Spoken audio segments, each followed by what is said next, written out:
gbogbo wa náà la mọ̀ pé ohun tó ń pè ní orílẹ̀-èdè òun náà ni kí a sọ èdè kan náà, but tí a bá wo Nàìjíríà lénìí, ọ̀pọ̀lọpọ̀ ìlú ló ń bẹ nínú ìlú tí àwọn òyìnbó amúnisìn tí wọ́n yára wọn tí wọ́n kì í ya àwa ni wọ́n pe Nàìjíríà ní country.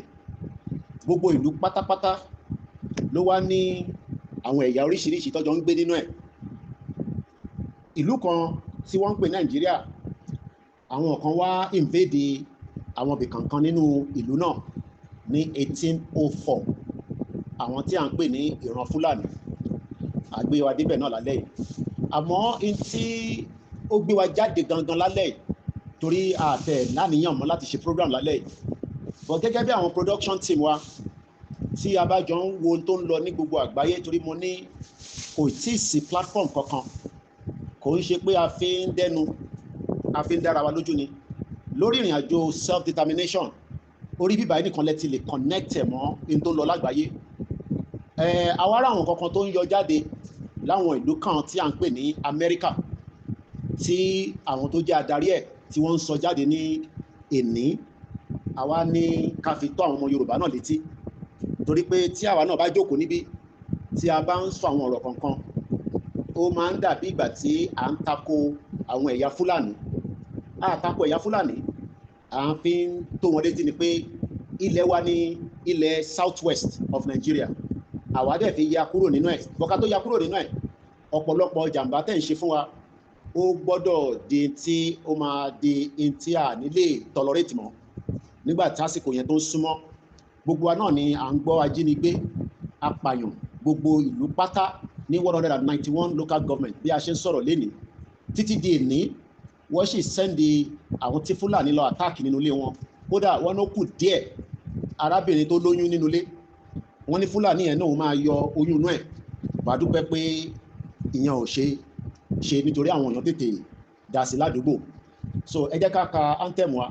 Àìtí béèrè ìrànlọ́wọ́ ju pé kẹ́ pín ètò yìí, torí pé pínpín ètò òun ló máa liberate ìta gbé dání. Gbogbo ìta ń ṣe ní bíbáyìí ó lè yàtọ̀ sáwọn ibi tí ẹ máa ń lọ káàkiri, but nígbà tẹ́ bá ti wọlé sí bíbáyìí gangan, ìtẹ́yìn lè ṣe fún iléeṣẹ́ yìí òun ni pé kẹ́ pín.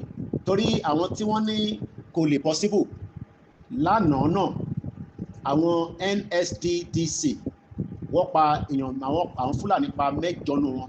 Àwọn Chinese tí wọ́n protect wọ́n ti jẹ́ àwọn yẹn gbé lọ. Lánàá náà sẹ́ni àwọn kan náà ní ọ̀nà Auchi wọ́n ti kó wọn wọgbó lọ. Ó ṣeé ṣe pé program kan lèèyàn kan máa gbọ́, à ń record audio náà ní bíbá láti ilé iṣẹ́ wa, ó tójọ́ mẹ́ta tí a ti ṣe recording jáde. Ẹ má jẹ́ kó jẹ́ yín nìkan ni ẹ̀ ń gbọ́n tá à ń sọ níbí. Ẹ lè ṣì save ẹ̀mí kan àbí méjì, torí ẹni tí Fúlàní máa jí gbé kò ní sọ pé Èkìtì ló ti wá, kò tẹ̀ ní bèrè pé ọmọ Ọ̀yọ́ ni ẹ́, kò tẹ̀ ní bèrè bóyá ọmọ Ọ̀ṣun state ni ẹ́ àbí Lagos state, kò ní bèrè bóyá inú Ògùn state ni o ti ṣẹ̀ wá àbí Kwara àbí Kogi. Kódà bó bá tẹ̀ jẹ́ ọmọ Èkìtì, Fúlàní ò kì í bèrè nígbà tó bá fẹ́ jíyàn gbọ́ pé ọmọ ìlú wo ni wọ́ nínú Nàìjíríà. Gbogbo ilé náà ni a ṣe ń kira wa pé ẹ má jẹ́ kó jẹ́ yín nìkan lẹ̀ ń gbọ́ program.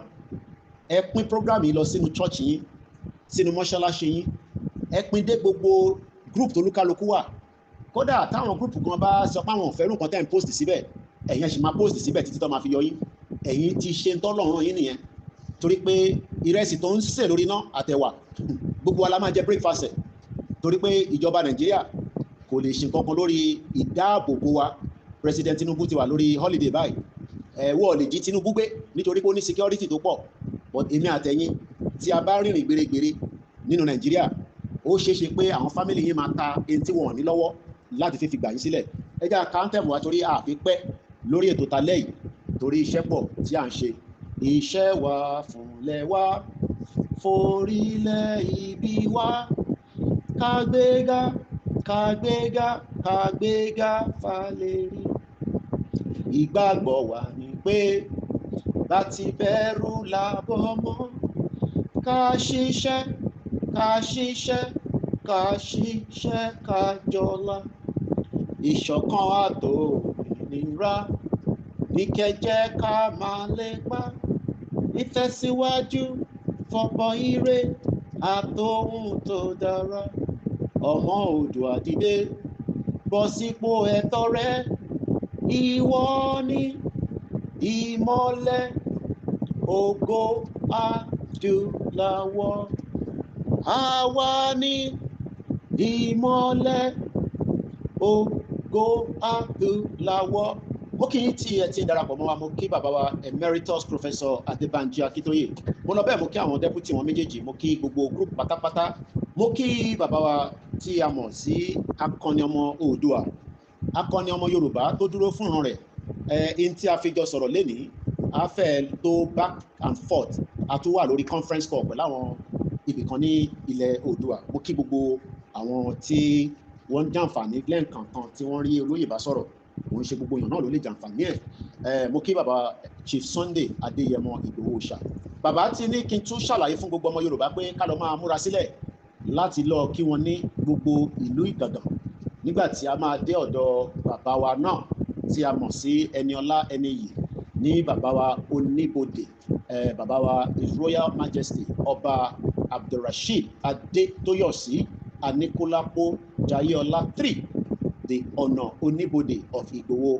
Ìjọ tó máa bọ́ sí tó bá máa fi tó inú ọ̀sẹ̀ tá fẹ́ mú yìí, à fún wa ní ọjọ́ náà kí gbogbo àwa tí a nífẹ̀ẹ́ olóyè kí a túbọ̀ lọ múra sílẹ̀ láti lọ tẹ̀lé bàbá kí wọ́n lọ inú Ìgàngán kí wọ́n kí bàbá wa. Kò wá ń ṣe bàbá wa nìkan náà lọ máa kí níbẹ̀, àmọ́ gbogbo ibi tí wọ́n máa dé náà a máa ṣàlàyé ẹ̀ fún àwọn èèyàn wa. A mọ̀ pé àti máa tẹ̀lé bàbá wa Ìgbòho ní tó wà expensive ni, but kí la máa ṣe sí? A gbọ́dọ̀ jẹ́ kí àwọn bàbá wa, àwọn bá wa ní gbogbo ilẹ̀ káàárẹ̀ òjíire, àwọn kábíyèsí wa tí mo fi tọ̀wọ̀tọ̀wọ̀ pè wọ́n, kí wọ́n lè bá wa yanjú ọ̀rọ̀ tó wà nílẹ̀ lórí Dr. Chief Sunday Adéyẹmọ àti federal government. Kí ló ṣe àwọn méjèèjì? Àwọn tí wọ́n ń jáde tí wọ́n ń sọ oríṣiríṣi pé kódà Ìgbòho tẹ̀ mọ́ tó fẹ́, a rí àwọn oríṣiríṣi fọ́nrán, a rí pé ọ̀pọ̀lọpọ̀ àjẹ́ndà ni àwọn Fúlàní àti àwọn ọmọ Yorùbá ń lò. Bí ẹ bá wà Límọ̀ṣọ́ lé ní wọ́n ti fẹ́ nara wọn pa lórí pé ADC fẹ́ lọ campaign, àwọn APC talk wọ́n jẹ́ kó campaign. Nígbà tá a bá ní country tiwa irú ò ní ṣẹlẹ̀. Bí ọlọ́pàá kan bá ṣe mẹ́hẹ nígbà tá a bá ní orílẹ̀-èdè tiwa pé ó fẹ́ lọ campaign, ọlọ́pàá àti àwọn tó bá fẹ́ dàbẹ̀rú gbogbo wọn pátá la máa tì mọ́ ilé. But nígbà tí ẹ bá ṣì wà nínú Nàìjíríà, gbogbo political party pátá ni wàá máa nà lẹ́gba, especially èyí tí kò bá ti ń ṣẹgbẹ́ ti àwọn APC. Gbogbo wa náà la mọ̀ bí ọ̀rọ̀ politics ṣe rí. Nígbà tí mo wo àwọn tó wà lálẹ́mọ̀ṣọ́, mo rẹ́rìn títí pé tá à ń sọ fún yín náà nìyẹn, ẹ̀yin tí ẹ̀ kì í gbọ́ràn, pé ọ̀rọ̀ Nàìjíríà ó ti kọjá tí ẹ máa tọra yín lórí alọ́ǹṣì election and campaign. Wọ́n nà wọ́n já wọn láṣọ, wọ́n já wọn níwò, wọ́n fọ́ wọn lórí. Lára tí wọ́n ń pè ní politics Nàìjíríà nìyẹn. But nílùú òyìnbó táwa wà, mo lè campaign fún Labour Party kí n tún sọ pé mo ṣe Labour mọ́, kí n campaign fún Conservative. Ìyẹn wá ní káwọn Labour Party kí wọ́n náà yín lẹ́gba. Àwọn brọ́dà yín tí wọ́n tàn yín pé kẹ́ lọ máa ṣe ìdìbò ní ìlú òyìnbó, àwọn máa lọ sí polling unit wá dìbò, kò sẹ́ni tó náà wọ́n lẹ́gba. Gbogbo ẹ̀ náà ni a ti fi ran ara wa rí. Kò wá sí ìtọ́kan ju pé ẹ má jẹ́ kẹ́nì kankan parọ́ fún yín. Kò sí ìtagbédání tó rúdi sófin rárá, torí a lè ráwọn kan tó máa ní tí àwọn Koiki Media tó ń polongo láti dàlúrú ni. Kódà ní London ní èní, torí àìtí wọjọ́ kejì báyìí, mò ń follow àwọn protest kan tó ń lọ lọ́wọ́lọ́wọ́. Àwọn ọlọ́pàá ti ṣe information síta lánàá pé protest máa wà lénìí fáǹfààní ẹni tó bá fẹ́ lọ sáwọn àdúgbò yẹn kí o lè mọ bó ṣe máa rìn sí. Ìyẹn mí pé protest wọ́n máa attack ẹ. Bọ̀ nígbà tí nǹkan yí ọ̀pọ̀lọpọ̀ nílé pé Nàìjíríà tí à ń ṣe protest tiwa lọ́wọ́lọ́wọ́ nísìn day 87, ọlọ́pọ̀ ìtì nà wá, àìtí rẹ ni tó ní wọ́n tí òun mọ́lé, àìtí rẹ ni tí wọ́n yìnbọn fún. Bọ̀ ní èní nílùú òyìnbó, ká sáré fún wa ní screen yẹn ká tó máa gbé wa débi tí a fẹ́ lọ ní àṣálẹ́ yìí. Mo kí gbogbo yín bí ẹ ṣe wọlé, mo rí yín Azeez, mo rí ẹ ń bẹ̀ Shakiru, mo rí brother wa Idris Ọlákúnlé, mo rí ẹ bàbá wa Taofik, mo kí ìyá mi náà màmá tó bí mi dáadáa, mo kí ẹ̀yin tẹ́tí wọlé lórí Twitter, Instagram, mo kí ìyá wa Àjíkẹ́ Ọlá Ọ̀túnba, mo kí yín, mo kí ẹ̀yin tẹ́ wọlé lórí TikTok àti Facebook àti YouTube. Gbogbo bí kí ẹ ti ń wò mí, ojú yóò ní fọ́, etí yóò ní di. Intan sọ níbí, intan pè ní liberation ni. Ẹ jẹ́ ká gbé dé ọ̀dọ̀ Metropolitan Police. Around 300 arrests have now been made at the protest in support of proscribed terrorist organization Palestinian Action. Tí a bá rántí pé kí ni wọ́n ń pè ní proscribe, òun ni ìjọba Buhari ṣe fáwọn IPOB, wọ́n pè wọ́n ní proscribe. In tí wọ́n ń pè ní proscribe ni pé ẹgbẹ́ tí gọ́ọ̀mẹ̀ntì bìlí pé ó ní kan ṣe pẹ̀lú terrorist. Tí wọ́n bá ní proscribed means forbidden or condemned as an harmful or unlawful. It is often used in a legal or political context to describe something that is prohibited by law or by an authority, such as a drug or terrorist organization. The word can also refer to a historical act of condemning someone to death or banishing. So what is happening right now is the Palestinian Action Organization, according to the British government today, is now classified as a terrorist organization. So for that reason, it is still generating a lot of concern in the UK. But what Timothy Fayo nínú bẹ̀ ni pé protest tó lọ lẹ́ni àwọn ọlọ́pàá arrest èèyàn 300 wọ́n yìn ìbọn ẹyọ kan bí mo ṣe bá yín sọ̀rọ̀, not a single bullet, not even a tear gas. In tó ń pè ní policing nìyẹn. But unfortunately, not fortunately, because our little country tí kò kì í ṣe country tí àwa bá jáde bẹ́ẹ̀ àti rí ọ̀pọ̀lọpọ̀ attack látọ̀dọ̀ àwọn ọlọ́pàá tí wọ́n máa bẹ̀rẹ̀ sí yìnbọn live bullet. Wọ́n pààyàn ní July 3rd nígbà tí wọ́n pa Jùmọ̀kẹ́ Oyèlékè. So gbogbo eléyìí ni àwa ti gbé yẹ̀wò tí a ti wò pé to avoid any kind of bloodshed. Torí àwọn kan tó tẹ̀ máa ń sọ pé kí ló dé tí protest ń lọ báyìí ẹ̀kan kájọ́ ẹni day 87 day 20 nítorí pé àfẹ́ jẹ́ kí ọlọ́pàá yìnbọn pa ẹ́. Tí ó bá ti pa ẹ́ o ní wà níbi tí a máa tún máa pẹ̀lú ìwọ jáde mọ́ o dẹ̀ ní jàǹfààní ìlú tá à ń sọ yìí. So let me quickly give us the update as it's happening quickly from the London protest. Kẹ́lẹ̀ bá mọ̀ pé when we are sitting here tá à ń sọ fún yín pé Nàìjíríà ò lè ever dé stage débi pé òun máa gbàdúrà fún tó máa dé stage yìí, but tó bá ń gbàdúrà fún ilẹ̀ Yorùbá ó ṣeé ṣe pé o ní láti ṣe máa bẹ Ọlọ́run pé tó bá jáde ọlọ́pàá máa yìnbọn pa ẹ́. Kò tẹ́ ẹṣẹ́ tó wà ní protest kọ́lọ̀ fọ́run kẹ́ ìyàwó Bọ́láńlé Rahim. How many of you remember àti gbàgbé àrántí nǹkan Mrs. Bọ́láńlé Rahim ó lóyún ìbejì méjì tó wà nínú ẹ̀, ìbọn ẹyọ kan ló pa ó pa oyún tó wà nínú ẹ̀ ó dèèyàn mẹ́ta. This is Nigeria. So let me quickly give us the update. More than 425 arrests during the protest policing operation as at 2100 hours. In tó ń pè ní 2100 ní aago mẹ́sàn-án àbọ̀ ìyẹn lálẹ́ yìí ní update yìí fi ń jáde. This evening, more than 425 people have been arrested in relation to the protest organized by Defend Our Juries in support of proscribed terrorist organization Palestinian Action. The majority of these arrests were made for supporting a proscribed organization, which is an offense under Terrorism Act. As a couple of weeks ago, this organization was not proscribed. As at today, we will do everything to make sure that we only proscribe Yoruba as a terrorist organization. So don't mix us up pẹ̀lú kéèsì Simon Ekpa pé Koiki ṣe ti rí Simon Ekpa case. Just think about this platform because ibi tẹ́tí máa wà educated. Ẹ má máa káàkiri àwọn ṣẹ́rí àwọn kan wà wọ́n gbọ́ Yorùbá jù àwa lọ. Tó bá ti ń sọ kábàkábà wọ́n wà knowledgeable. I have lived with the UK and I am very exposed. I have got enough exposure to educate you, even if I am not a lecturer.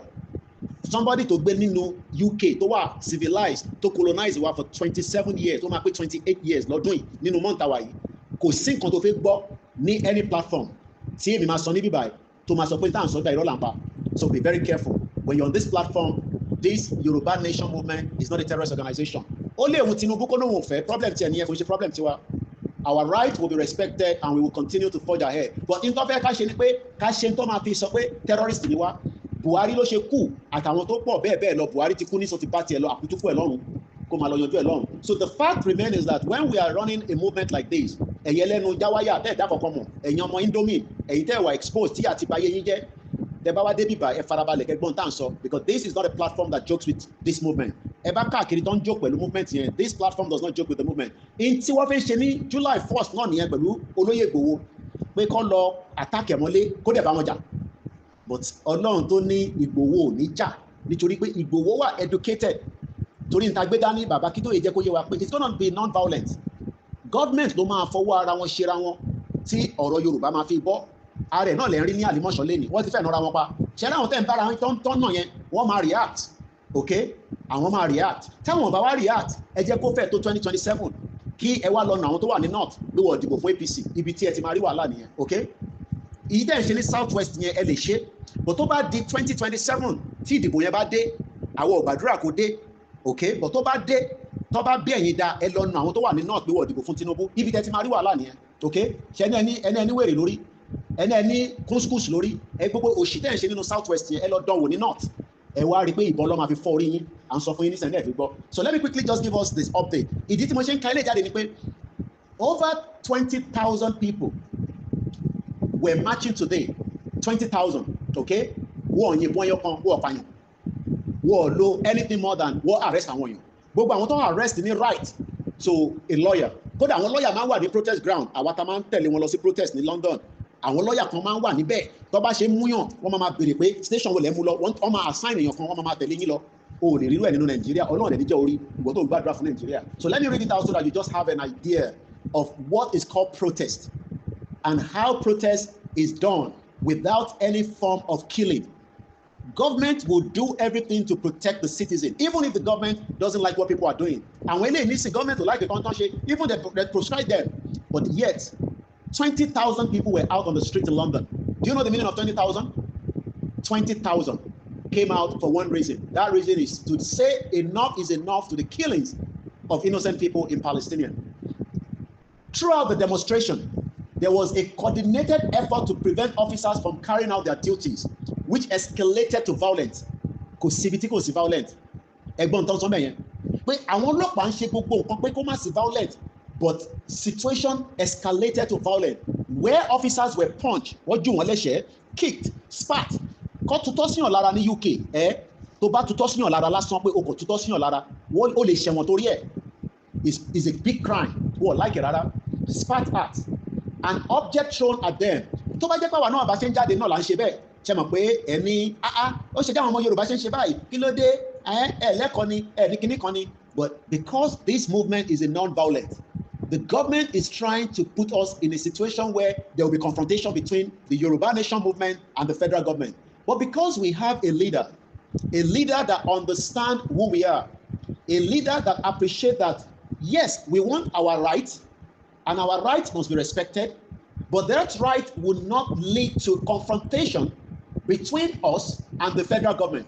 Because when a confrontation happens, there will be chaos, there will be death in the African context. Kò lè dàbí ti London tí mo sọ yìí. But that is the reason why every now and then we are advising our people. Ọwọ́ ìjà tẹ́ ṣì fi gbé yẹn, ẹ̀yẹn ṣì ti bá aṣọ díẹ̀. Okay? Ẹ̀yin tí ẹ wà eager pé ẹ fẹ́ sọ dìjà, ẹ jẹ́ ká sì sọ di in tí ó máa wà lábẹ́ ẹkùn wa. Ẹ jẹ́ kí federal government máa ṣe nǹkan ṣe lọ, in tó máa bá federal government jà Fúlàní terrorists wọ́n ti wà nínú ilé. Okay? Let's go further. More than 25 individuals have been arrested for assault on police officers and other public order offenses. Attack on officers will not be tolerated, and those responsible will pursue to the full extent of the law. This is coming from the Deputy Assistant Commissioner, Claire Smart, obìnrin ni. Àìmọye obìnrin tó jẹ́ ọlọ́pàá tí kò ní ever dé position until tó bá bá skẹ́tẹ̀ bá pàdé, who led the policing operation. Over the course of the afternoon, we deployed more than 2,500 officers to manage protests across the capital. Bí wọ́n ṣe ń protest ní London, wọ́n protest ní Glasgow, ìyẹn is a different protest. Màá ṣàlàyé fún yín, má dìde lórí platform tó ń gbọ́ lọ́wọ́lọ́wọ́ nísìn. Mo mọ̀ kó fẹ́ lọ ṣe nǹkan mi, jókòó sí bíbáyìí, torí bíbáyìí ló ti máa mọ ìdí tí Yorùbá ṣe ń campaign papé kúrò nínú ìlú òfò, ìlú àdánwò, ìlú tó ti bayé jẹ́, tí kò jẹ́ kó ráyé gbé. In carrying out our duties, okay, the majority of the protests, including Palestinian Coalition March, attended by around 20,000 people, passed with very few arrests. This was not the case at the protest organized by Defend Our Juries in support of the proscribed terrorist organization Palestinian Action. Now, two different groups came out simultaneously for a protest.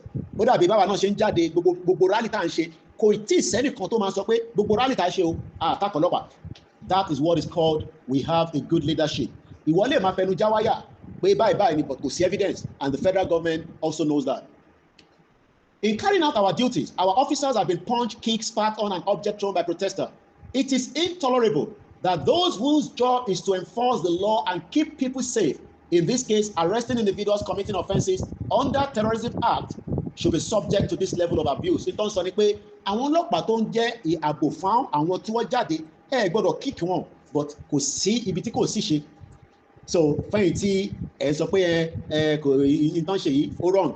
Àwọn tí ì ṣe ibi tí à ń bọ́lọ́pàá jà, okay? Ọlọ́run ò ní jẹ́ kó dé stage yẹn, but in tó máa jẹ́ kó dé stage yẹn òun làwọn Fúlàní tí wọ́n ti wọnú ilé nígbà tó bá pààyàn dáadáa àwọn gbà máa react, okay? Kò tí ì já wa jẹ ni, ìtorí ikú tó ń pàwọn èèyàn yẹn kò tí ì dùn yín tó, tó bá dùn wá dáadáa àmọ́ tó yẹ ká ṣe in the Nigerian context, not in the Yoruba nation. The tactics deployed, I don't have to read everything, is just to give us a brief of what happened in London today. Now, let's take you back to another event. Ká tó wá lọ síbi tá a fẹ́ lọ gangan l'Amẹ́ríkà lórí àwọn development kan tó ń ṣẹlẹ̀ l'Amẹ́ríkà. Mo ní kò ń ṣe àwa nìkan la fẹ́ kúrò ní Nàìjíríà. A lot of you doesn't seem to know that nítorí pé ẹ kì í mọ̀ pé ìlú tó fẹ́ gbára wọn sílẹ̀ lágbàáyé as a country wọ́pọ̀ ju ìlú tó wà láyé lọ nísìn. But the fact is that process tó máa fi jáde yẹn is not something that comes easily. So mo fẹ́ tún gbé wa lọ sí another angle. Mo kí n bẹ ṣe wọlé, please share this program, comment and also bring somebody else. Every day tẹ́yìn bá ti wà lórí platform ẹ gbọ́dọ̀ lè mú èèyàn méjì wá kó wá gbọ́n tí mò ń sọ. Ẹ máa ra data fún wọn ni, ẹ máa force wọn ni. Torí ọ̀pọ̀lọpọ̀ àwọn èèyàn orí wọn pé, well, I'm sorry to use that language, orí wọn pé rárá. In tá à ń béèrè fún yìí, wọ́n rò pé game ni, wọ́n rò pé eré là ń ṣe. It is about your life. Your life is at risk on a daily basis in Nigeria. But èmi ni máa yọ Nigeria kúrò lẹ́mìí ẹ̀. Sórí ẹ̀mí ẹ̀ tó attach for Nigeria yẹn, èmi ni máa bẹ́ẹ̀ yọ. Let me take you to Scotland. Because mo sọ fún yín pé àwa nìkan kọ́ là ń béèrè fún pé a fẹ́ kúrò nínú country. Ìlú tó gbádùn ju Nigeria lọ. Ó ń béèrè fún right wọn. Wọ́n jáde lé ní fún protest. Pé àwọn ò fi ṣe pẹ̀lú UK mọ́, àwọn fi dá dúró. Even though tó bá fẹ́ lọ gbá bọ́ọ̀lù lénìí, England máa lọ, Scotland máa lọ, Wales máa lọ, Ireland máa lọ, ìlú mẹ́rin ló máa lọ represent ìlú tó ń pè ní United Kingdom. Ẹ wo fraud. But tó bá jẹ́ Nàìjíríà ni wọ́n join gbogbo wa mọ́ àwọn ẹranko, especially àwọn Fúlàní. Wọ́n join wa mọ́ Igbo, àwa máa wá select ọmọ Igbo tó máa join mọ́ team, ọmọ Calabar, ọmọ kíní kan wá pẹ̀lú gbogbo àwọn ìlú yẹn, kíní kan mi pẹ̀lú ọmọ Calabar láti lọ play football. Mo fẹ́ lọ pẹ̀lú ọmọ Yorùbá so that tá a bá ń play ball yẹn Yorùbá la máa sọ wọn ní mo tactics tá a bá fi win the game. But nígbà tó rí yín ó pé èyí tẹ́ ń béèrè fún Nàìjíríà, ó dẹ̀ jẹ́ footballer, ó jẹ́ basketball, ó jẹ́ table tennis, ó wá ń compete pẹ̀lú ọmọ Calabar àtọmọ Igbo láti lọ compete fún Nàìjíríà. Kíní kan pẹ̀lú yẹn, tá a bá ní country tiwa, you will be enough to represent Yoruba in any sport. But nígbà tó rí ẹ làákàyè kò jẹ́ kó mọ̀, òòrùn jẹjẹ, òòrùn ogun lò, òòrùn hospital lọ, gbogbo ìyà ló ń jẹ́, òtún náà ń support Nàìjíríà. Kíní kan wà àti politician, Tinubu ń gbádùn ayé ẹ̀, Ṣèyí Tinubu ń gbádùn, Sàràkí ń gbádùn, gbogbo wọn ń gbádùn. Àwọn ń gbádùn wọn ò fẹ́ jẹ́ kí Nàìjíríà pín kòkó ọbẹ̀ wọn ni. Now, this is what is happening on Twitter. I'm pé the X. Mo type Scotland sínú search bar. Now, let me just give you some of the update. Andy Saxon, Operation Raise the Colour. Táwa bá raise the flag wa káàkiri kò pọ̀ jù, but ẹni tó lówó lọ́wọ́ kò lè ṣe flag. Kíní tí ó tútù bọ́ dé dáadáa nìyẹn o.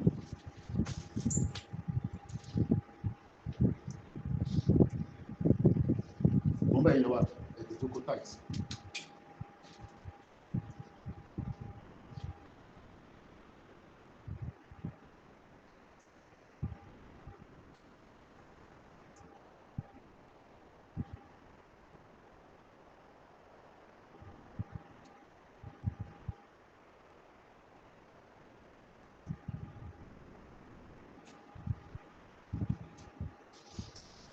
Scotland ní gbogbo bí Scotland ṣe ní àǹfààní tó àwọn ọmọ ìlú wọn sọ pé àwọn fẹ́ ṣe pẹ̀lú UK mọ́. Àǹfààní wo ni wọ́n jẹ pẹ̀lú Nàìjíríà? Tẹ́ẹ̀mí ẹ̀ wà attached pẹ̀lú Nàìjíríà òṣì, Nàìjíríà burúkú, Nàìjíríà òfò, Nàìjíríà àdánwò. Àǹfààní wo ló jẹ pẹ̀lú Nàìjíríà tó ń sọ pé ó fẹ́ dọ́ pẹ̀lú Nàìjíríà? Ìlú tó gbádùn tí wọ́n ń jayé, wọ́n níná, wọ́n lómi, wọ́n ní everything, wọ́n ní every goddamn thing you can think of. Wọ́n náà wọ́n fẹ́ ṣe pẹ̀lú UK mọ́. But orí ẹ̀ làákàyè kò jẹ́ kó gbọ́n, ó kọ̀ dàgbà, ó danú púpọ̀ nù yín ẹ̀ ní làákàyè. Kò tó bá ní làákàyè ni ìwà máa support Nàìjíríà. Jẹ́ fún ẹni visa kó lọ sí Scotland kó lọ wo bó ṣe rí. They have everything you can think of. Passport ọmọ Scottish tó bá gbé nísìn kò sí ìlú tó lè lọ. Gbé Nigerian passport kó sáré lọ kó lọ Benin Republic kó ní bọ́ ṣe máa disgrace ẹ. Ọkọ̀ tí ní ká má bù yín mọ́ ni ní làákàyè ó ń support Nigeria. Scotland tó ní gbogbo nǹkan wọ́n lé fún wọ́n lé kan náà wọ́n ní everything you can think of. Ìyà ò jẹ wọ́n. Their system is even better than England. English should ever allow ọmọ Scotland to be prime minister. Gordon Brown tried it. What rejected? Orògbò ọ̀gbọ́n ni. Gbogbo ẹni tó máa jẹ prime minister wọn tó bá rí pé wọ́n máa vote officially wọ́n máa make sure pé ẹni tó jẹ́ English gangan náà máa lò. Wọ́n ní ever lo ẹni tó kì í ṣe English. That is the game. Wọ́n protect ara wọn ni. Tẹ́ bá lọ gbọ́ Adéyínká grandson dáadáa kò like àwọn English yẹn rárá. Ẹ̀yin tẹ́ bá ti follow Adéyínká grandson kọ́lọ̀ bá wà pẹ̀lú ẹ̀. Bọ̀ nígbà tó ní làákàyè tí wọ́n bá ní làákàyè ni ìwọ náà wo bí Nàìjíríà ṣe rí láti jọ́tọ̀ ti bí ẹ. Tó o bá tẹ̀ travel rí o wo fíìmù ni o ṣe àwọn èèyàn tó ń tà ti wà ní London tó wà ní America, Canada, even the nearest African country tó ń fi nǹkan wọ̀nyí lórí social media. Ṣé bí ayé ṣe rí ni wọ́n ṣe ń gbé nílùú ẹ̀ nílùú tó ti wá ní state ẹ̀ ní local government ẹ̀. tó ń sọ pé ó fẹ́ kú lórí Nàìjíríà, I will die for Nigeria. Bó bá kú okú twẹ́ àkútúkú ẹ lọ́run, wọ́n tẹ̀lé rántí ẹ nígbà tó bá ti kú. Scotland, they are fún ní breakdown a little bit about Scotland. Ìlú kan náà ni wọ́n, ẹ̀yà kan ni wọ́n náà wọ́n ṣe pẹ̀lú UK mọ́, wọ́n ní kò ṣe dandan, kò ń ṣe by force. Ká tó máa tẹ̀síwájú, mo kí Ọmọlúàbí apparel, àwọn ni wọ́n fún wa ní àwọn t-shirt táwọn wọ̀ yìí. Tí ẹ bá dẹ̀ rántí ìfìlà kan náà tí mo máa ń dé ní gbogbo ìgbà, ẹ bá wa yọjú sí wọn ní website wọ̀nyí tẹ́ wà l'Amẹ́ríkà, Ọmọlúàbí apparel.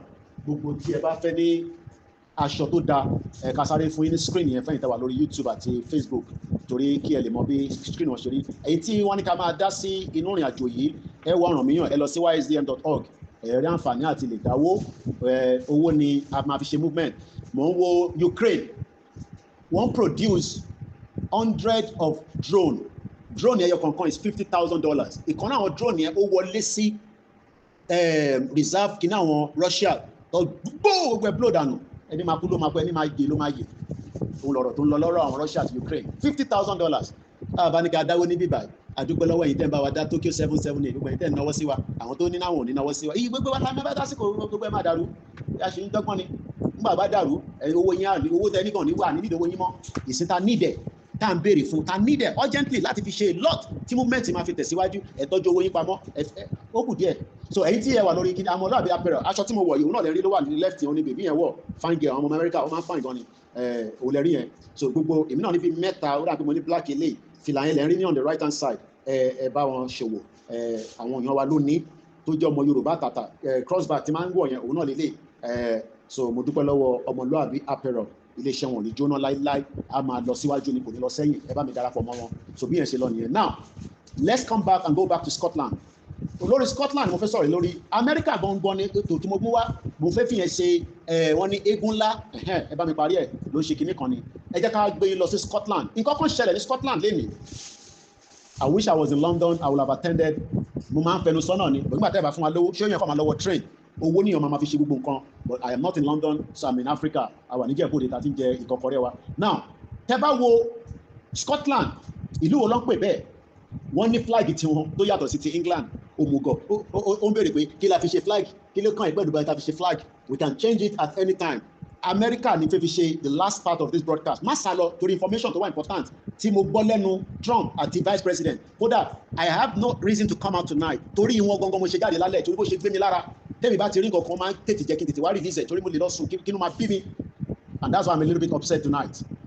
Torí ẹ̀yin tí à ń bá sọ tẹ̀ ń ṣe especially tẹ̀ wà ní diaspora tẹ̀ ń deceive àwọn tó wà nílé. Ṣé bí wọ́n ṣe máa ń ṣe politics nìyẹn tán náà àwọn ọmọ ADC ó pẹ́ kọ́ tó nọra wọn pa. Ìbá ti sọ fáwọn yẹn náà wọ ọ̀gbọ́n ìyá máa jẹ gbogbo yín ni. Population wọn is 5.5 million, kò tó Àlímọ̀ṣọ́ local government ìyẹn Scotland. Mú kí gbogbo ẹ̀yin tẹ̀ ń kí mi, ẹ má bínú pé mo ti dárúkọ yín, ó ń gbóná lọ́wọ́ báyìí ni. The Scotland estimated population was 5.5 million in the year to the mid-2024. Àwa tá à ń lọ bẹ́ẹ̀ náà, tá à ń jápa lọ síbẹ̀, tá à ń bímọ, tá à ń rẹ̀ sí, àwa là ń jẹ́ kí nọ́mbà wọn máa ga. Kò ń ṣe Nàìjíríà nìkan, gbogbo ìlú tó fẹ́ kúrò nílùú tí a ti ń jẹ wọ́n. A figure that passed the 5.5 million mark for the first time in 2023. This growth was primarily driven by international migration. Mo ń sọ fún yín pé à ń fi kú ṣeré. Àwọn mélòó ni wọ́n ti bí? Kọ́lọ̀ ń jẹ́ ká túbọ̀ bí dáadáa sí. Àwa ń reserve ọmọ bíbí, Fúlàní ń bímọ rẹpẹtẹ, wọ́n ń dà wọ́n sílẹ̀ sínú South West. Ó wá ní o máa free in the next 30 years. Èmi àfẹ́ bọ́. Fúlàní ń bímọ bí ṣìbìlì. Wọ́n bímọ báyọ̀ sùn báyọ̀ anybody sùn bí wọn káàkiri. Fúlàní kan bímọ bí 20. Kò ń ṣe ọmọ kan lómìnira kọ́ ló máa bí fún, ó lè jẹ́ àbí mẹ́ta. Ó ti bí sí gbogbo ọ̀nà náà, a tún wá sí sàlẹ̀, a tún fún àwọn bí méjì kan. A bímọ káàkiri, kò sẹ́ni tó ń tọ́jú wọn, àwọn ọmọ ìwádìí bá ń bí àlà, bá ń bí àlà. Àbí? We are playing with our life. Migration mama increase in that Southwest. Even bímọ rẹpẹtẹ gbogbo wọn bímọ kọ́kọ́ wọra wọn sí Southwest. No border controls, no nothing. And so ọmọ Yorùbá kan ní ká shut up your mouth. Làkàyè wọn ti kú bí gúgúrú àtẹ̀pà. In tó máa ń fa increase of population òun ni migration net. Nígbà táwọn èèyàn bá ń sá kúrò níbi tó bá wà, tí yàbá ti mú wọn dáadáa, wàá wọ ọ̀nà, wàá wọnú ìlú yẹn. Ṣòro pé ẹni tó bá wọ Scotland lẹ́nìí tó ti bímọ 4 sí Nàìjíríà, tó bá ráyè wọ Scotland, tó má kama àwọn àfẹ́ máa lo àwọn àlùfàǹṣá èdè níbí báyìí. Ẹni tó bá kọ́kọ́ kì mọ́lẹ̀, ọmọ 3 ló máa bí fún. Torí akọ́kọ́ wá bó ṣe fẹ́ gbàwé. Kò bá níyàwó 20 ní Nàìjíríà kíní kan. Òdèlù tí o ti lè kọ́kọ́ wá òyìnbó kan tó máa bímọ fún, tó bẹ́ máa fún ẹ níwèé. Kí ló rò pé àwọn èèyàn ṣe ń sá lọ? O rò pọ́rọ̀ ìwé easy ni láti gbà láwọn ìlú yẹn. Now you've got the background of their population. 6 million. àlímọ̀ṣọ́ tó ti fẹ́ nọra wọn pa ó ti dànù ní sátìwà ọjọ́ keje ní 7th of September àti wà ní midnight báyìí ní south west nílẹ̀ Yorùbá. ò bá pè ní Odùduwà kingdom problem ti ẹnìyẹn ò tí kúrò ní Nàìjíríà àríkàtẹ̀ kọ́kọ́ kúrò ní Nàìjíríà kájọ wá jókòó ká decide orúkọ ta fẹ́ pè jájá èmi ò kí ń ṣe ọmọ Odùduwà ọmọ Yorùbá àtọmọ Odùduwà àtọmọ Yorùbá tí Fúlàní bá kí ẹ gbé ṣọmọ àbèrè lọ́wọ́ ẹ̀ pé ṣọmọ Odùduwà ni wọ́n. fídíò tó send sí mi lálẹ́ yìí nísìn wọ́n náà lọ yọ ìyàwó bọ̀bọ́ yẹn wọ́n ní Fúlàní yẹn fẹ́ tí ọ̀bẹ bọ́kùn ẹni kò lè dùn ẹ̀ nígbà tó ń ṣe pé family ẹni. Now let's go back to kilo play out lánàá ní Scotland. àwọn ọmọ ìlú wọn jáde pé àwọn ò ṣe UK mọ́ àwọn fẹ́ ní country tí wọ́n tèmi náà béèrè fún nìyẹn tó ń ṣorí gbẹ́gbẹ́gbẹ́gbẹ́ ẹ̀yin lẹ mọ̀wé jù ẹ̀yin lẹ kàwé jù àwa máa ṣe analysis òfò tó ti ń ṣe láti 1960 títí dé sí kò develop anywhere in Yorùbá land tó bá jókòó báyìí lórí chair báyìí a máa ṣe analysis lọ pápápápápápápápá ẹjọ́ òfò ni ọ̀nà tó dá kinní kan sílẹ̀ South West development kinní kan gbogbo ọgbọ́n àti kówó jẹ náà a ní kí gbogbo akọ́kọ́ béèrè pé ká pull out of báwo lẹ ti fẹ́ develop nínú Nàìjíríà pẹ̀lú gbogbo tá à ń ṣe yẹn kí ni dán ní ṣe gbogbo wọn pátá wọ̀rí kankan ṣe àwọn South West Development Commission àwọn tó kàwé a ní kí gbogbo akọ́kọ́ pull out nínú Nàìjíríà àbáwọn gbogbo àwọn organization òfò yẹn akọ́kọ́ béèrè pé ká pull out of Nigeria kí gbogbo àjọ sọ the same thing bá fẹ́ kúrò ní Nàìjíríà káwá máa lọ develop ara wa àwọn ní South West. How do you want to develop in Nigeria? Okay, tẹ́ bá develop ṣe máa lé Igbo kúrò ní South West ni mo ń béèrè ṣe máa lé Igbo kúrò ṣe máa lé Fúlàní kúrò tẹ́yìn bá ń develop ní South West gbogbo pressure tó wà lẹ́kọ̀ọ́ lé ní nísìn ṣáàmù Èkó nìkan ló ń kó pressure bẹ́ẹ̀ Èkó gbogbo wọn máa kúrò ní Nnewi lọ́hùn wọ́n ń bọ̀ nísàlẹ̀ wọ́n á kúrò ní north ọ̀dọ̀ wa lọ́nbọ̀ tàbáwí tán wá ní wọ̀ṣí pọ́ọ̀tì fún wọn adẹ̀ ní kólúkálukú máa lọ ìdájọ́ ṣe ti tó tó tẹ́ bá wá ń develop Lagos state àwọn olè ń develop ẹ̀ fún ṣáà àwọn Yorùbá lẹ́ ń develop ẹ̀ fún stupid people all over the place one bastard. Now ẹ wo bí wọ́n ṣe fi flag wọn káàkiri eléyìí ṣe AI o àwọn tó ń wo screen mi ẹ bá wọ́n fẹ́ lọ wẹ́ lọ sórí YouTube ẹ wo bá ṣe gbé flag wọn cause lákọ̀ọ́kọ́ ó lè bá English flag pàdé ní Scotland òmùgbóyò ni even though wọ́n ti kúrò nínú country yẹn wọ́n ti jọ wà together as a union o bọ̀ pé o wá lọ gbé flag England o wá rè mọ́bì kan ní Scotland wọ́n máa béèrè pé are you normal ṣe normal. Rise of flag Scotland woman yìí ló sọ bẹ́ẹ̀ Cat Brown stand strong and proud of who you are ọmọ Yorùbá ò lè proud of who they are. I am in Nigeria a ṣe passport bí passport yẹn ò bá tẹ̀ gbé lọ sẹ́niwẹ̀ kò tẹ̀ jẹ́ pínú ẹ̀ máa dùn pé wọ́n ní passport lọ́wọ́ bó tẹ̀ gbé lọ sẹ́niwẹ̀ ṣé passport yẹn ṣé mo lè fi gba visa ìlú òla lè fi lọ àwọn òsínwín ẹni tó ní American passport táyé ti bàjẹ́ tó lè wá sílé ó ń kọ̀ndẹ́mù wọ́n ṣe Yorùbá passport ó ń béèrè pé kí lọ ibo lọ́fẹ́ fi lọ ẹ máa kọ́ lóyún ní jìbìtì ó lè ní Tinubu ló tún ti lọ gba lóònù yẹn nísìn lọ́wọ́ World Bank ó sì gbọ́ ìyà jẹ gbogbo wa ní we will all suffer the consequence of Nigeria the more we stay in Nigeria but ìyà ò lè jẹ mí ebi kẹ bí mo ṣe 2 years nínú Nigeria ní bíbá ìyà ò lè jẹ mí bí mo ṣe 3 years ìyà ò lè jẹ mí èmi náà máa lọ lẹ́ẹ̀kọ̀ọ̀kan padà sí London bí ọba Olúwo ṣe ń lọ sí Canada bẹ́ẹ̀ ni ọba Olúwo náà ní Canada passport èmi náà máa lọ London nítorí London ò tí lé mi but ìwọ tó lè lọ London wàá jẹ pálásàyà ká tó débi tá à ń lọ gbọ́ngàn tí wọ́n máa ń sọ ó ní stay strong proud of who you are ó wá ń ṣe fídíò ṣẹ̀rí ẹ̀yin tẹ́ wà lórí screen ṣẹ́ṣà rí ẹ̀rí bó ṣe gbé flag Scotland wọ́n gbé káàkiri wọ́n tó káàkiri tó bá tó àsìkò ìlú kan tẹ́mi náà fẹ́ kárí nìyẹn kí flag lọ káàkiri gbogbo ilẹ̀ Yorùbá ká máa send the signal sílẹ̀ you can see it on the screen eléyìí fi Edinburgh wọ̀ wá Edinburgh Scotland eléyìí ní Scotland holds 96% of UK crude oil torí reason tí UK ṣe fẹ́ kọ́ pín ìwọ wá expect pé UK máa jẹ́ kó lọ bẹ́ẹ̀ ni we will get there but kò ń ṣe tẹnu bàbá máa get there kò ń ṣe báyìí fún máa jókòó tẹ́tàràtà we will get there no a máa ṣiṣẹ́ ìdíwọ́ máa gbóná torí pé enemy pọ̀ lára àwọn enemy wa ní Bọ́lá Tinubu láwọn enemy wa ní gbogbo àwọn governors yìí àwọn senators yìí àwọn bàbá ti ń sọ̀kan díẹ̀díẹ̀ àwọn kì í ṣe enemy wa mọ́ àdúpẹ́ fọlọ́run. arákùnrin yìí Jack kí ni Jack yìí ẹ jẹ́ ká wo irú èèyàn tó jẹ́ ọmọ Scotland ni a proud Scottish ó yẹ ká máa ní wẹ̀ proud ọmọ Oòduà ọmọ Yorùbá. Only Scotland holds 96% of the United Kingdom crude oil 90% of its fresh water reason tí wọ́n ṣe fẹ́ káwọn náà lọ lélẹ́yìí o indirectly tó bá rí ìfàsẹ̀ padà most of its gas fish green energy yet London still lecture it about dependence. Who is really dependent on who? Independent isn't risk, it is overdue. I don't even know how to explain to you all ẹ̀yin tẹ́ ṣe ń sọ pé ẹ̀fẹ́ Nàìjíríà mo ṣe ń try sometimes how do we báwo la ṣe lè ẹni ká sọ Yorùbá àti sọ Yorùbá yìí náà títí but àwọn blogger òfò ìkan jáde mo tẹ̀rí tí Bishop Adesina ti bá mi address ẹ̀ lọ́dọ̀ Àròlé 1010 Sunday Igboho àwọn wèrè ọ̀rọ̀ àtọ̀ àbí kí ló pe rẹ̀ Sunday Igboho mọ tó fẹ́ mọ́ báyìí o Yorùbá nation àwọn wèrè àwọn òsínwín oníkàlọ́ bá gọ́vnọ̀ kọ́ ṣe referendum mo gbé àṣà bishop nǹkan kan yé wọn mọ́ bó ṣe fi lọ ẹ máa jí níjọ́ kẹ́ máa bára nínú Yorùbá nation ó kù díẹ̀ nìkan ró ẹ fẹ́ mọ bó ṣe fẹ́ jáde ni ẹ̀yẹ má wọrí nípa ẹ̀ wọ́n ti ní àjàmọ́ kò sí jà ká máa lọ campaign lọ but wàá jí níjọ́ kan wàá bá rẹ nínú country yẹn ẹ tó bá dẹ̀ máa kú ló máa kú but àwọn enemies wa ló máa kú torí àwa máa yè but ìwọ tó wá takò ó ṣe ṣe kí wọn náà bá lọ mo ní mò ń pọ̀ lẹ́ni o rò pé mò ń ṣeré ni tó bá tó dọ̀la màmá èmi dẹ́ máa rí tó bá ní òní rí ni ìwọ ló máa lọ one bastard ẹgbọ́n nǹkan tarakùnrin sọ ẹ wo breakdown tó sọ ó ní ta ló ń defend lórí ara wọn ṣé àwa ni à ń defend lórí north ni àbí north ló ń defend lórí wa mo tẹ̀ ń wo kéèsì brother wa Sujimoto àbí kí ló pe rẹ̀ ó lọ bá wọn ṣe business kan ní àwọn tó ń kọ́lé nílẹ̀ Yíbò mo sọ pé ilẹ̀ wọn kò lè dàbí ilẹ̀ Yorùbá bíi clay lọ́dọ̀ tí wọ́n ìsọ́ìlì wọn ó yàtọ̀ sí Elédùmarè tó dábẹ̀ yẹn ó dá fún ká fi gbádùn ayé wa ká tó kú òwe ayé gbádùn láti tọ́tọ́ ti bí ẹ ìyà ló jẹ títí di wákàtí kò jẹ́ kí ìyà yẹn pọ̀ tó yìí ìyà yẹn ò jẹ́ kó pọ̀ tó yìí ṣòro kan jìyà púpọ̀ ní Scotland wọ́n jìyà àwọn property people náà wà but for the fact that wọ́n ṣì ń rí díẹ̀ jẹ ẹ̀gbọ́n tó sọ eléyìí ní Scotland holds 96% of the UK crude oil 90% of its fresh water most of its gas fish green energy yet London lecture wọn nípa dependent ṣèbí nǹkan tó ń ṣẹlẹ̀ nílẹ̀ Yorùbá nìyẹn torí ìwọ tó kàwé ó kàwé Fúlàní one lecture let's go further eléyìí ní John Willing àwọn tó jáde lélẹ́yìí ó wọ aṣọ wọn culture wọn tó máa ń wọ ẹ̀mọ̀ fún àwọn máa ń wọ bíi skirt ni ó wá gbé flag yẹn sókè báyìí mo ò ní sọ f word tó lò yẹn but gbogbo ní ti mọ meaning f word yẹn òyìn tí wàá ní ing lẹ́yìn ó ní f England bastard ó rí wọn pé England kọ́ England ní ètò sọ nìyẹn ẹ wo ẹ̀gbẹ́ yìí tẹ́ wà lórí screen ẹ̀ ṣáà rí ẹ̀yin tẹ́ wà lórí YouTube àti Facebook ẹ̀rí bó ṣe gbé dání very proud báwa náà ṣe ṣépè fáwọn Fúlàní bẹ́ẹ̀ ló lè náà ṣépè fáwọn pásọ ní Yorùbá torí TikTok ó ní kò ní dáa fún àwọn England àbí English ó ní kò ní dáa ó ní kò ní yẹ wọn láíláí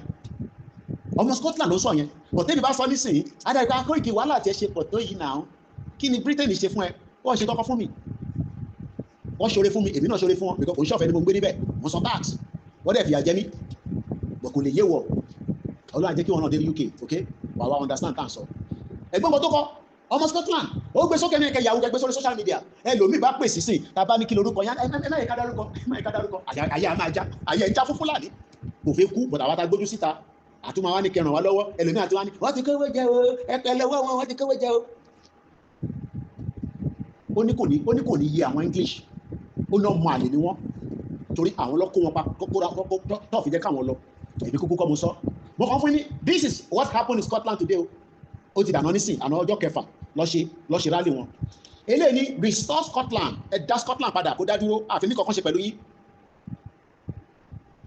and now àwọn tó gbé campaign yẹn jáde àwọn làwọn ilé ìṣèkáwá wọnú Twitter and wọn lọ wọ́n pè wọ́n ní all under one banner ẹgbẹ́ kan ni wọ́n the revolutionary campaign of marches and rallies iṣẹ́ táwọn ilé ìgbà nìyẹn àwọn náà dàbí àwọn mega rally America tí a ní nínú movement yìí ká máa dúpẹ́ fún wọn wọ́n náwó wọn nára òun ṣòwò kékeré but ẹ̀yin tẹ́ nítorí ẹ̀kẹ́ darapọ̀ mọ́ wọn ṣẹ́rí movement àwa yìí a máa ná ṣe gé owó ká tó débi tá bá débi tá à ń lọ ta ní access resources wa àwa relieve wa díẹ̀ but the fact that we are dependent on you all ọ̀run àmọ́ afẹ́ yìí ní strength tẹ́ máa fi ní owó yẹn tẹ́ máa fi support movement yìí gbọ́ pé ànínáwó àkàmájẹ́kọ̀ọ́ àmọ́ máa pariwo kálí máa pariwo tó ìṣòwò nínú ẹ̀ because money is needed to run the operation of this movement iná lásán la ní kọ́kọ́ wá change lálẹ́ ẹ̀rí pé brightness yẹn ó tún yàtọ̀ díẹ̀ because a kò realize gbogbo bẹ́ẹ̀ ṣe dúdú bá wọ́n ṣe change bulb méjèèjì ó lè ta sọ fún electrician lálẹ́ so that electrician bá wá dé kíní ẹni ní baba Yorùbá nation ẹ má gbowó lọ́wọ́ mi ṣó possible mo ń béèrè ni o àbí kò dá kí iná bright tá a bá ń ṣe program wọ́n ṣe change iná lálẹ́ yìí o ni wọ́n ṣe change ẹ̀ kò ń ṣe pé àmọ̀tẹ́lẹ̀ àpọ̀ ó dá ẹgbẹ́ electrician wà kó change ẹ̀ ó lè tó bíìlì wa tó fi lọ báyìí nísìn now all under one banner iṣẹ́ táwọn lè láti August lọ ti join Twitter gbogbo post wọn pátá bí Scotland ṣe máa kò sí tó kàn wọ́n pẹ̀lú any other country bí Scotland ṣe máa dá dúró nìyẹn just like bẹ́ẹ̀ mi náà ṣe pariwo lójoojúmọ́ látọdún márùn kò ń ṣe tó ń yá tó bá jẹ́ pé tó ń yá ni àwọn náà ti lọ kò ń ṣe tó yá ìlú tó wà civilized nìyẹn kàmáà tí wàá sọ Africa òfò tí gbogbo ẹ̀ tó ti turn upside down o rò pé easy láti kúrò ní country kan ni now wọ́n ti polówó pa àwọn máa march lẹ́nìí láti August 4 ni because people are forgetful.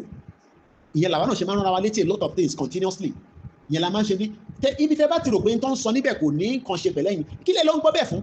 But because we are used to ẹlòmíì àṣírí gbogbo tó ṣàfihàn àwọn olóńbára wọn jà ọba olóńbá kí ni kàn yín pẹ̀lú ọba tó ń bára wọn jà ìyà ń jẹ wọ́n kí ni kàn ẹ fà wọn bá sílẹ̀ Fúlàní kúkú lé gbogbo wa ni kò kúkú ṣèmi nìkan ló ń lé. Annual march August 4 lọ́kọ́kọ́ post lélẹ̀ wọ́n pin orí Twitter kí ni wọn annual march and rally for Scottish independence wọ́n sọ pé Yorùbá kò sí tó kàn pẹ̀lú Yorùbá kò sí tó Scottish independence that shows that kò ń ṣe àwa nìkan la náà fẹ́ dá dúró so kí ló wá ń bínú fún kí ló ń forí falẹ̀ fún kí ló upset ẹ fún pé à ń jáde pa fẹ́ kúrò nínú Nàìjíríà ìwọ fẹ́ràn Nàìjíríà bàbá Nàìjíríà mo kí yẹn ìtẹ̀wà lórí ètò lẹ́ẹ̀kan sí mo kí Idris mo kí Ọlákúnlé bẹ́ẹ̀ ni nígbà tó ń bá wọn jẹun tó ń bá wọn mu kò pè wá ó wá di pé EFCC wa ní sinwá ń sunkún sábọ́ kí ní kàn wá pẹ̀lú yẹn ṣé ó support movement kò support ẹ lọ́ máa yanjú ẹ̀ láàrin ara yín ta ló mọ bọ́ ṣe ṣe ṣèbọn bá wọn ìbẹ́ bá wọn ṣe fraud jẹjọ́ gbówó jáde káàkiri ni Nàìjíríà ò fò Nàìjíríà rakaraka mo kí yàwá títí lọ́lá ṣọ ẹ káàbọ̀ sórí ètò bàbá wa Yakubu mo kí ẹ̀gbọ́n mi Tokyo 778 Banky Mo mo kí ẹ̀yin tí ẹ ti wọlé lọ́tún lọ́sì ẹ má yẹ kó jẹ́ ìnìkan lẹ́ẹ̀kan sí ẹ bá mi share kẹ́pẹ́ àwọn èèyàn wọlé.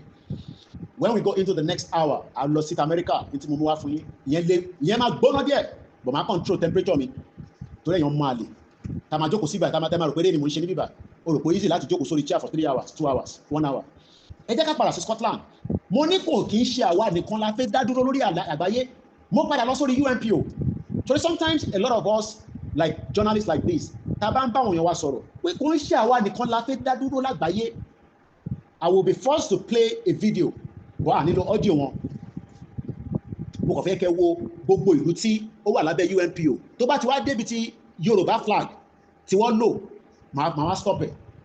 I saw that this morning mo ń follow kéèsì Simon Ekpa náà mo ń monitor gbogbo tó lọ mo ń follow ìyàwó mi tó wà nípa India ó ta sí Amẹ́ríkà gan pé kí ní pàìn pẹ̀lú tó ń ṣẹlẹ̀ lámẹ́rin India àti Russia ó ta epo fún wa mọ́ òun bá wa jà ní tó bá wà lálẹ́ ṣe gbogbo èdè tí máa ń gbọ́ tí Indian Prime Minister máa ń sọ kò sọ English kò sí ìdókòwò pẹ̀lú English èdè wọn ló ń sọ níjọba bá ti ní Yorùbá government wa ta ní Odùduwà government wa kí government wa kó lọ sọ English níta Yorùbá ló máa fi communicate níta just like the Indian mo kí gbogbo àwọn medias wa tó ń ṣiṣẹ́ back to back mo kí àròlé tẹ́ntẹ́ akọni ọkùnrin ọmọ ogun mo kí gbogbo àwọn tí wọ́n ń jáde lọ́tún lọ́sì náà ibo ni alright ibo ni mo ti rí ìrìnlẹ̀ ènìyàn sórí Koiki Media ni mo ti wò ó alright if not both I think it was on Koiki Media. UNPO number because sometimes orí font tí bá ti wò ló máa determine ó lè jọ rí WD6 ni mo ti rí mo kí gbogbo èèyàn ẹ̀ka lẹ́lẹ́kan sí mo kí ní gbogbo olùkíbi tí ẹ bá wà mo ní Scotland ń béèrè fún right láti exit so má sọ fún mi pé kí ẹ ká lọ manage rẹ restructure kò ní da fún restructure kò ní da fún gbogbo ẹni tó bá ń sọ rẹ orí yóò pè restructure kọ́ restructure ni àwọn rẹ fẹ́ máa fò gbogbo àwọn 30 ti pẹ́ ẹ lè fún anybody mọ́ pínpín ni olúkálukú máa lọ àṣẹ restructure fún kankan àbá ṣe restructure ṣe máa wà ní Nàìjíríà àfẹ́dádúró ni èyí tí Scotland béèrè fún làwọn náà béèrè fún right wa ni and we will exhaust it in a non-violent way. Because I've watched a lot of things I do watch a lot of things on my YouTube you know orí Koiki Media backup ni mo ti so màá mú link yẹn jáde nísìn so màá gbé lọ sí orí Koiki Media so bẹ́ẹ̀ láti máa lọ wò mo kí èèyàn wa lẹ́ẹ̀kan sí pé káàbọ̀ ẹ bá wa pín ètò kẹ bá wa like ẹ share now ma change the screen anything so I was just searching for something kódà kò tẹ́ ṣe UNPO ló posted this was posted even 3 months ago 3 minutes 20 seconds ní fídíò yẹn 3 minutes I think I shared bí àmọ̀ share síta ẹ jẹ́ kí n kàn share sórí Twitter and everything Twitter náà ló ń pè ní X because it's no longer Twitter but tàbá ní X ẹlòmíì lè máa tètè get it. Flag of unrepresented nations and peoples members of the UNPO. So àwọn kan wá jáde wọn á máa ní bàbá kí tó yọ ọmọ tó ń ṣe àmọ́ tá à ń sọ̀rọ̀ lé lórí àwa mọ̀ tá à ń sọ̀rọ̀ lé lórí o ok tẹ́yìn bá mọ̀ tí agbédání àwa mọ̀ tá àwa gbédání mo dẹ̀ ti sọ nínú program tá a ṣe níjọ́ ó ti jẹ́ta nísì I think on Friday Yorùbá nation is still ongoing ó tọ́jọ́ mẹ́ta mo ti bèrè títí Allen Conde mo ní Phillips bed busy gan ni only Britain cannot afford a good living without a crime against humanity.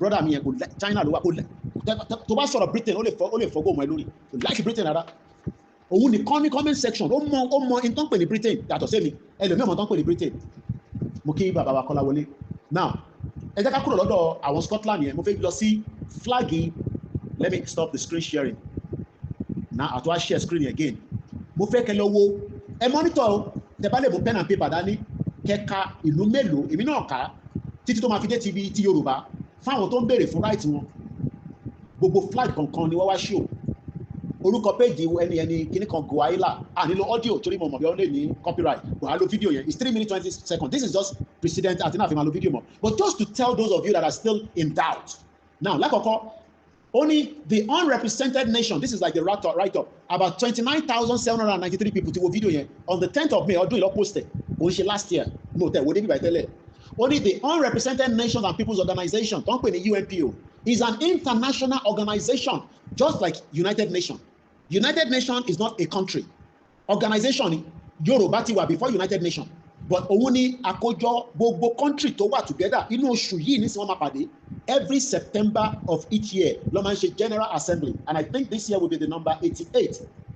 UN ò kí fún yàn ní country.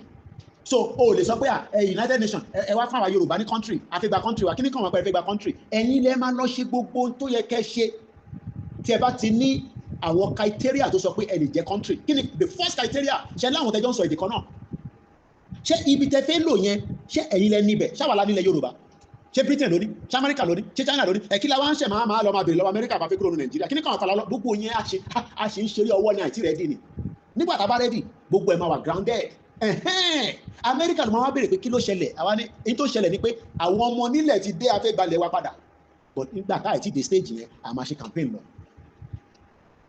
so ìwọ tó ń rò pé United Nations máa fún ẹni country United Nations fún ẹni kankan ní country okay àwọn ìlú tó wà nínú United Nations lẹ́yìn máa bá sọ̀rọ̀ lẹ́yìn lè lọ bá wọn sọ̀rọ̀ ní gbangba torí púpọ̀ ní wọn ló wà lábẹ́ Nàìjíríà almost every country mo sọ pé gbogbo ẹ because I don't know if they are but almost every country has embassy in Nigeria at least almost so báwo ló ṣe fẹ́ lọ máa bá Canada sọ̀rọ̀ káwá gbé jáde àṣẹṣe meeting pẹ̀lú Canada kan nísìn kódà níta sọ màá sọ fún ẹ lọ́la ṣé kò jẹ́ kí wọ́n sọ pé sórí bọ̀bọ̀ yìí pé àwa sọ tí Canada sọ fún wa àsọ tí South Africa sọ fún wa àsọ tí Kenya sọ fún wa àṣẹ movement mọ́ nìyẹn o ti compromise nǹkan pè ní diplomacy nìyẹn because diplomacy is when you keep it quiet ṣé gbogbo tí American ṣe ló ń sọ fẹ́ mi mo béèrè ni torí ẹ̀yin tí ẹ máa ń béèrè ìbéèrè òmùgọ̀ wàá jí láàárọ̀ ọjọ́ kan bàbá rẹ nínú country yẹn ó kù díẹ̀ ni kó má pẹ́ mọ́ kó má ju bá a ṣe ń fà lọ ni but nígbà fà yìí a máa fàdé lẹ̀ ni ilé ìtajọ́ ń fà yìí ilé ìtajọ́ ń fà lọ́wọ́lọ́wọ́ àti Tinubu àti ìjọba àti ọba gbogbo àjọ máa fàdé lẹ̀ ni kò ń sọ̀rọ̀ jà àkọ́kọ́ fi mídíà báyìí ní jẹ́ ṣẹ́rí àwọn ìjọba nígbà tá a bá fi mídíà tá a fi educate gbogbo yín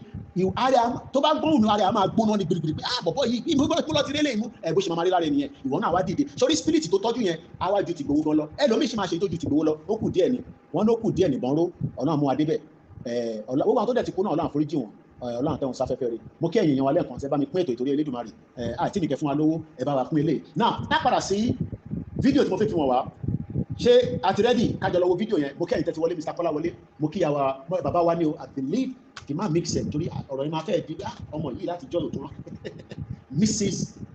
no ẹ̀yìn rà pé máa mix wọn bí rà pé bàbá wa ni ẹ má bínú tó jẹ́ mẹ́ta láàrin lórí program náà ni ẹ bá rí frequently ẹ mọ̀ fi ṣẹ́ pọ̀ Ìyọ̀lá Adédoyin wọ́n ní Oòduà nation no going back Yorùbá nation no going back ìkan náà ni méjèèjì now ẹ jẹ́ ká sáré jọ wo fídíò yìí èèyàn wa tí ẹ wà lórí screen àwọn ìlú tí wọ́n fẹ́ kúrò lára ìlú tí wọ́n òun ni gbogbo flag ẹ fẹ́ rí ẹ jẹ́ ká máa wò lọ báyìí the first country ọkọ̀ sọ pé unrepresented nation and people organization wọ́n ṣe olú kan tó ń pè ní Britannia àwọn náà fi dá dúró Catalan ó di méjì represented by the Assembly of National Catalan Crimea Tatar ó di mẹ́ta South Azerbaijanis ó di mẹ́rin Awazi ó di márùn àwọn ìlú tó fi dá dúró lélẹ́yìí o Assyrian ó di mẹ́fà Balochistan ó di méje àwọn yẹn wà lára Pakistan wọ́n jà burúkú lórí àbẹ̀yẹn Gilika Palestine ó di mẹ́jọ ó di 8 Iranian Kurd ó di mẹ́sàn-án 9 Sidis ó di 10 mẹ́wàá West Balochistan ó di 11 Aritin ó di 12 these are countries that want to stay on their own Africana ó di 13 Annobon ó di 14 Barolisandaland ó di 15 Batwa ó di 16 Biafra ó di 17 Niger Delta ó di 18 Somaliland ó di 19, West Togoland ó di 20, Yorùbá máa pọ̀ sẹ̀ níbẹ̀ yẹn níṣòro má sá lọ screen ilé kúrò ó di 21. Èèyàn kan wá ń sọ pé kíkílé tẹ̀sẹ̀ fi dádúró kíkílé ṣe fi tẹ̀yìn wá tẹ̀sẹ̀ fi dádúró. 20 countries before us wants to exit and become an independent country. 20 Article 20 after 1 minute 57 seconds. Tí Yorùbá ni mo ṣe pause. Kí ló dé tí gbogbo àwọn èèyàn ṣe ń béèrè fún àwọn fi dá dúró? Because wọ́n ti create partition oríṣiríṣi nǹkan tí kò jẹ́ kó create nígbà ayé colonialism tó ń ṣe colonial fò. Àwọn jẹgúrújẹrá olè Europeans tó ń káàkiri tó máa délùú onílùú tó máa change orúkọ àwọn bó ti ẹ̀ wo fídíò kan lórí Instagram láàárọ̀ yìí oríṣiríṣi mosquito ló wà àwọn náà lọ create tó ń jẹ wá àwọn náà lọ create tó ní jẹ wá mo wá ń wo oríṣi ó fẹ́ tó mẹ́fà bí oríṣiríṣi mosquito ta ló ti bá fídíò yẹn pàdé àwọn ni eléyìí mosquito eléyìí tó ń jẹyàn eléyìí ló máa jẹyàn oríṣiríṣi nǹkan wọ́n dá sátẹ́gùn vaccine oríṣiríṣi àwọn kan náà ní covid wọ́n ṣàfihàn bayé jẹ́ but àwọn tó lálẹ́ tó ní ilẹ̀ Oòduà wàá rí fọ́mátì gbogbo brain gbogbo wa nígbà tó bá rí fọ́mátì gbogbo brain gbogbo wa gbogbo alájọ máa dìde ìjọ kan wàá dìde nínú church wàá máa pariwo wàá máa bèrè pé kí ló ṣe é wàá mọ̀ pé ilé spirit Oòduà ti wẹ̀ lára kò tí ì wọ̀ púpọ̀ ní lára ni tó bá wọ̀ wá lára ni ní mo ní dúró de Ìgbòho àti bàbá Akíntóyè Ìgbòho ló máa sọ pé àti wà lójú ọkọ 21 countries including Yorùbá ẹ̀yin tẹ́ ń jà à ń ṣe Odùduwà Yorùbá ní bàbá Akíntóyè lọ fi lọ register lábẹ́ UNPO a ní right láti change ẹ̀ nígbà tọ́lọ register wa Yorùbá World Congress ni wọ́n gbé lọ ṣé Yorùbá World Congress láti jẹ́ nísìn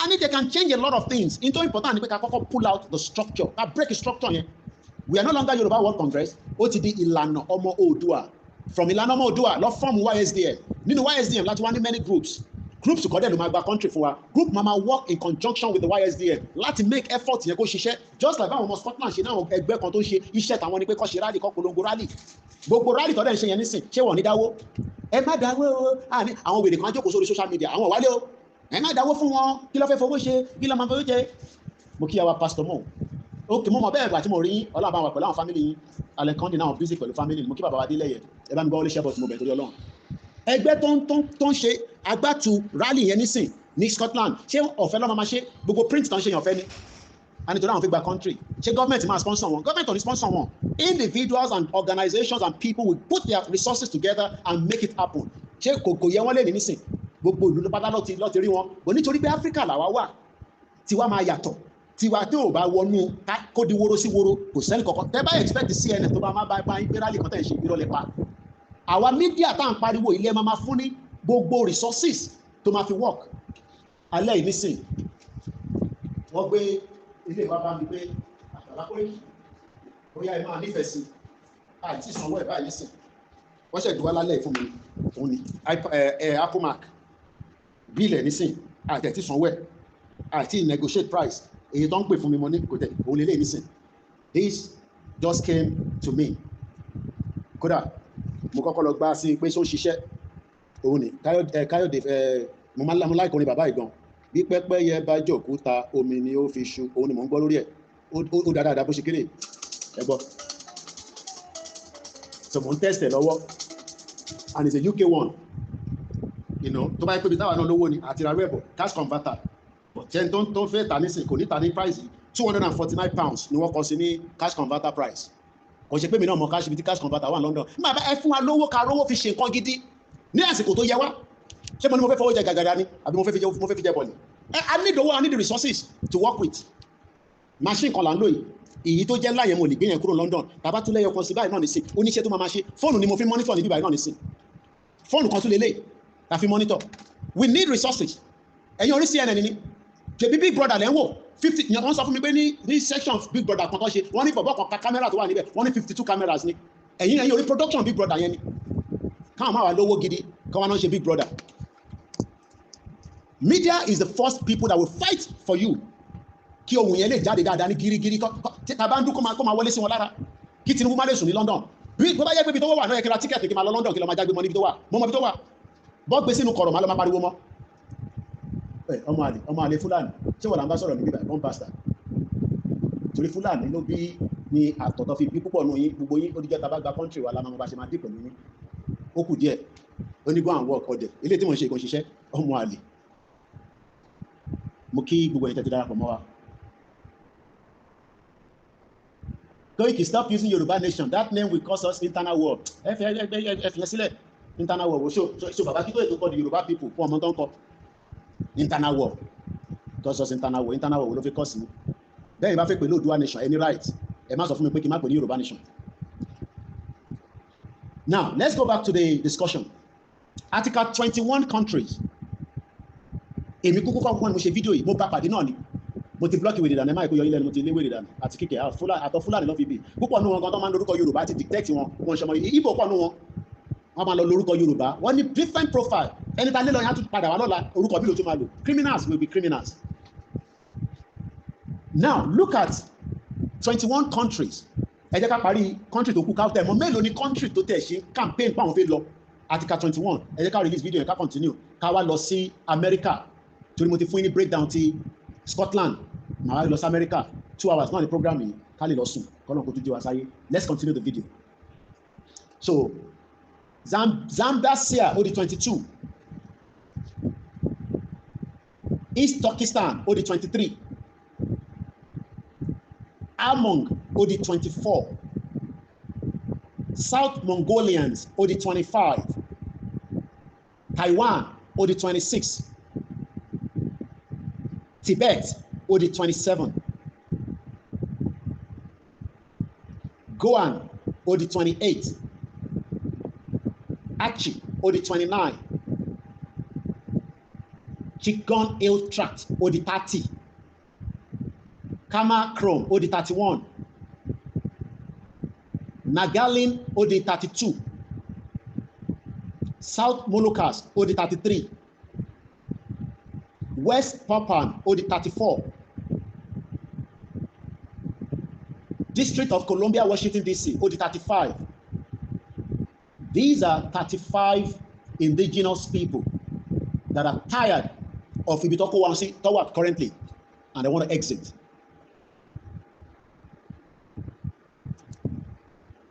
I am not the leader of the movement.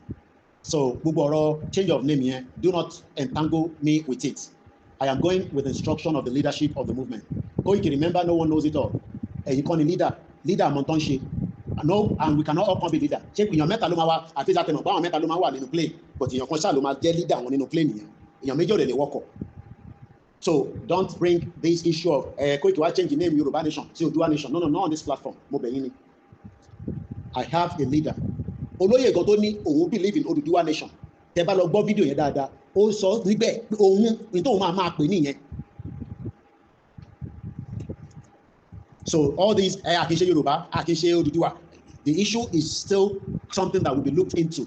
But right now, right now, whether it is realistic that we are not Yoruba Nation or not, name can be changed. I have mentioned that Baba Kito is so many times. The more faithful and about introducing some of the Yoruba Nation, here we Oduduwa Nation. Why are we deceiving ourselves? Nigeria. We will take charge and control who we are, our name, whatever we want to bear. So all this history that people call, I don't entangle my platform with it. If I allow a platform that's debated, not on this platform, please. Because Baba Kito in leader, she mean okay, I give you Yoruba Nation, Oduduwa Nation. That means the leadership law Baba Kito in here. So yes, you have the right. You have the right to call yourself Oduduwa Nation.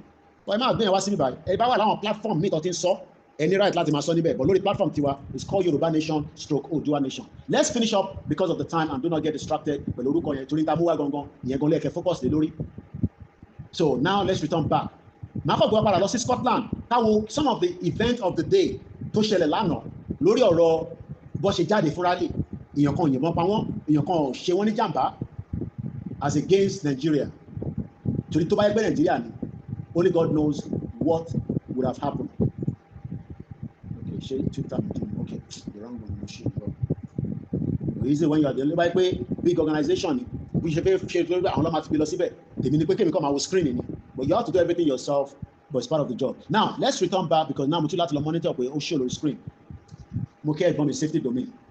Now, let's return back quickly because of the time. All under one, these are some of the images coming out today from Scotland 8 hours ago. Eléyìí, thanks to Stuart, me and 3-year-old Daniel for leading today's match. Ọmọ ọdún mẹ́ta ó ti mọ̀ ẹ̀tọ́ ẹ̀.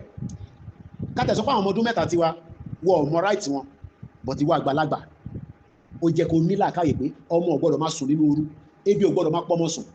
Inú ilé mo ti show yín lọ́dọ̀ mi ní London many times. Tó bá ṣí fridge wàá bá oògùn àwọn ọmọ kéékèèké. Tó bá jẹ́ pé a ti lò yẹn fún wọn kò ṣiṣẹ́, o gbọ́dọ̀ tètè pé 999. Kọ́ wá béèrè pé kí ló fẹ́, wàá wá ní o nídìí ambulance torí pé ọmọ tó wà nílé ó nídìí support díẹ̀. Ṣé bẹ́ẹ̀ náà ló ṣe rí ní Ondo State? Ṣó lè gbọ́mọ kékeré lọ sí hospital lálẹ́ yìí ní sèkọ́ fún ẹ nítọ́jú? Ṣó lè rí pharmacist tó ń ṣiṣẹ́ 24/7 ní Àkúrẹ́ lálẹ́ yìí, ní Èkìtì, ní Ìjẹ̀bú-Òde? Why are we living in denial? Ọmọ ọdún mẹ́ta làwọn òbí ẹ̀ mú jáde, wọ́n fi ń tètè jẹ́ kó yé. Òun ni picture tẹ́ ń wò níwájú yẹn. These are some of the images out of Scotland today. We are ready to make Scotland independence happen. Scottish independence can only and will only happen when the people exercise their right to self-determination. In that àpariwo kọ́ nìyẹn. Kí ni mo tún wá fún yín? Ṣé mo ń ṣe mismatch àǹfẹ́yàwó àǹfọkọ níbi báyìí? What we are here for is to continue to exercise our right. That right doesn't have to be the favor of federal government. Problem federal. Look, Tinubu will complete his tenure even if he wants to remain there after 2031. Ó gbọ́dọ̀ gbéjọba yẹn sílẹ̀, ìkànnì méjèèjì ni. Bó o gbé sílẹ̀ wá bá fa wàhálà, ambos bọ̀ sí wọ́n ṣì ń bá fa wàhálà. Orí ẹ̀ lọ fi yọ sílẹ̀ báyìí nísìnyí. Mo ń gbọ́ Tambuwa, àwa ti náà fi máa lo fídíò mọ́ ni. Tambuwa wà lọ́dọ̀ Ṣeun Ọ̀kínbalóyè ní either on Friday, Politics Today. I believe it's Friday because mo wò lọ́dọ̀ bọ̀bọ̀ brother mi kan ti máa ń wo fídíò ẹ̀ lórí YouTube. Tambuwa àwọn olè òun náà ṣe gọ́vnà ọdún mẹ́jọ, ó wá ń complain nísìnyí pé insecurity yẹn ó ti lọ sókè. Ó ní 7 local government ni wọ́n operate ní Sokoto. Fúlàní ni o, àwọn terrorist. 7 local government. Ṣé country nìyẹn? Let's smash British states. Ẹgbọ́n bí lè ṣe sọ, ọmọ tó ń pè ní smash, kò mú nǹkan kò fọmọ́lẹ̀ kò kúrò láàrin wọn, kúrò láàrin òfò àti àdánwò tó ń pè Nàìjíríà. Ìyẹn ni wọ́n máa ń sọ pé òun gbàdúrà Ọlọ́run jẹ́ kó oríṣẹ́ Nàìjíríà. Olè ló fẹ́ jà torí kò sí bí wọ́n ṣe fẹ́ ríṣẹ́ nù Nàìjíríà, olè ni. Blood money dẹ̀ ló kúnnú Nàìjíríà. Ẹgbọ́n tó sọ 6 hours ago, ó ní we are ready to make Scotland independent happen. Scottish independence can only, Yoruba independence can only happen. Oòduà independence can only happen when we the people exercise the right to self-determination. Ṣé ọmọ afúnyàn lọ́fẹ̀ẹ́? No. Ó bá ìjàmpátá ká pariwo títí lórí social, mo ti sọ fún yín orí social media kọ́ láti máa gba country. Preambles ni ẹ mọ̀ pé tí wọ́n bá fẹ́ gba football, èmi máa ń rí wọn tó máa kọ́kọ́ ṣe exercise, wọ́n máa warm up, wá lọ báyìí, Osimhen lọ báyìí, Okocha lọ báyìí, wá ṣe báyìí, wá ṣe a ṣe warm up ni. Gbogbo ilé tá à ń ṣe látọdún márùn-ún, à ń warm up ni. Nígbà tá a bá wá warm up tán tá ti làágùn dáadáa, wàá wá wọnú ilé wa lọ ṣanra, àṣẹ wà jáde. Ṣẹ̀wárí jáde yẹn, ìyẹn ló máa jẹ́ the final straw of the movement. Gbogbo ilé tá à ń ṣe preambles ni. Only let's smash the British state by rendering London rule impossible. Will you stand with the people of Scotland? Àwa náà ń bí ẹ̀yin nísìn. Will you stand with Yoruba people? Will you stand with the Oduduwa people? Ṣé máa stand? Àbí ẹ̀kọ́ fi tì wá síwájú kẹyọsẹ̀ kúrò lẹ́yìn wa? Ó kù sọ́wọ́ gbogbo wa. Gbogbo alájọ ń jẹ̀rẹ̀ sí yẹn àtẹ̀wà lọ́wọ́lọ́wọ́ báyìí. Torí pé ara ọ̀rọ̀ ọkùn, ara ọ̀rọ̀ ẹdìyẹ, òun lọ̀rọ̀ tí gbogbo wa wà nú ẹ̀. And it is important that we exit this union as quickly as possible. The damage yẹn máa pọ̀ gan when Tinubu win economy méjèèjì ni. Bó bá win wàhálà, tó bá lose wàhálà. So why are we not telling him to return back home? Kó wá gbayì, kó wá gbẹ̀yẹ, ká lè jọ ṣe ibi tí wọ́n ń pè nílẹ̀ Oòduà. Bó o bá tẹ̀ ṣe gọ́ọ̀mẹ̀ntì wa mọ́, ó lè wà lẹ́yìn kó máa fún wa advice. Ẹ ṣe báyìí, ẹ lọ báyìí. But irọ́ àgbàlagbà tó dàgbà bẹ́ẹ̀ yẹn, kọ́lọ̀ fún lálàáfíà. Èrè mélòó ló lè sà? Strength mélòó ló wà lára ẹ̀? Mo ń bèrè, strength mélòó ló wà lára ẹ̀? Kọ́lọ̀ fún lálàáfíà. Peter Obi gan tó ṣe gbàgbàgbàgbàgbàgbà mo gbọ́ lálẹ́ nísìn nínú Morinu Sahara, ó ní I will take a break for my health. Àwa gan ta jẹ́ ọ̀dọ́ báyìí gan sef, I gbọ́dọ̀ take a break sometimes. Mélòó lára ẹ̀? That's why we are saying that, let's tell them, ká sọ fún wọn, ká kọ lójú pé ọ̀rọ̀ tó wà lẹ́yìn Tinubu, gbogbo alájọ máa jàró sọ, gbogbo alájọ máa jẹ fried rice. Torí tó bá délẹ̀ tán, bí wọ́n bá sá lọ, gbogbo family ò lè sá lọ. Let's go back quickly, àtẹ̀tí lo too much time. Ìtẹ́ ẹ̀ kí n fi lo America, ẹ wo bí mo tún ṣe lọ ọ̀nà tí mo fi gbà ọ̀ jáde, òun kọ́ ni mo tún. So when you join the match and wave your astarias, táwọn náà bá jáde táwọn wave flag wa fòpọ̀ jù. Nítorí ìbẹ̀rù tó wà nílé, àwọn àìkọ́ ọmọ kíkó bá mi o, kò sẹ́ni kankan tó kó bẹ́ẹ̀ kankan. Tó bá jẹ́ pé ní gbogbo àdúgbò yín, bọ́ ṣe ní ká jáde yẹn ní gbogbo wa láǹjáde láràárọ̀, táwọn tó fáńgolo níwájú ilé wa, ṣọlọ́pàá máa wá mú ẹ̀ ń bẹ̀ ni. Bọ̀tí rọ́, fear òun ló fẹ́ pa wá. Ẹlòmíì ti kú kíkú tó dé. Wọ́n ní well done to everybody today, wọ́n kíra wọn, a kú oríire fún ta lọ ṣe lénìí. Ẹ wo àwọn èèyàn bọ́ ṣe jáde rẹpẹtẹ, ẹ wo àwọn èèyàn ẹ wo àwọn ọlọ́pàá dẹ̀ wà ń bẹ́ẹ̀ tó ń protect wọn. Thousands of people, this was 11 hours ago, on another platform today lè tó ń pè ní national at Scott national, báwa náà ṣe lè sọ pé Oòduà national, Yorùbá national, tó bá wù ní kẹ́ pé. Thousands of people taking part in a Scottish independent march having arrived at the Oro Ori. Ẹ wò wọ́n bó ṣe march, àtẹni tó wà lórí wheelchair, kò tẹ̀sí ẹni tó lè lọ lórí wheelchair lórí títì Nàìjíríà. Títì Nàìjíríà wà máa lọ lórí wheelchair, gàgàgàgà yẹn báyìí ọlọ́mọ ẹ̀kọ́ dára ẹ̀ sínú gọ́tà ìlú òfò.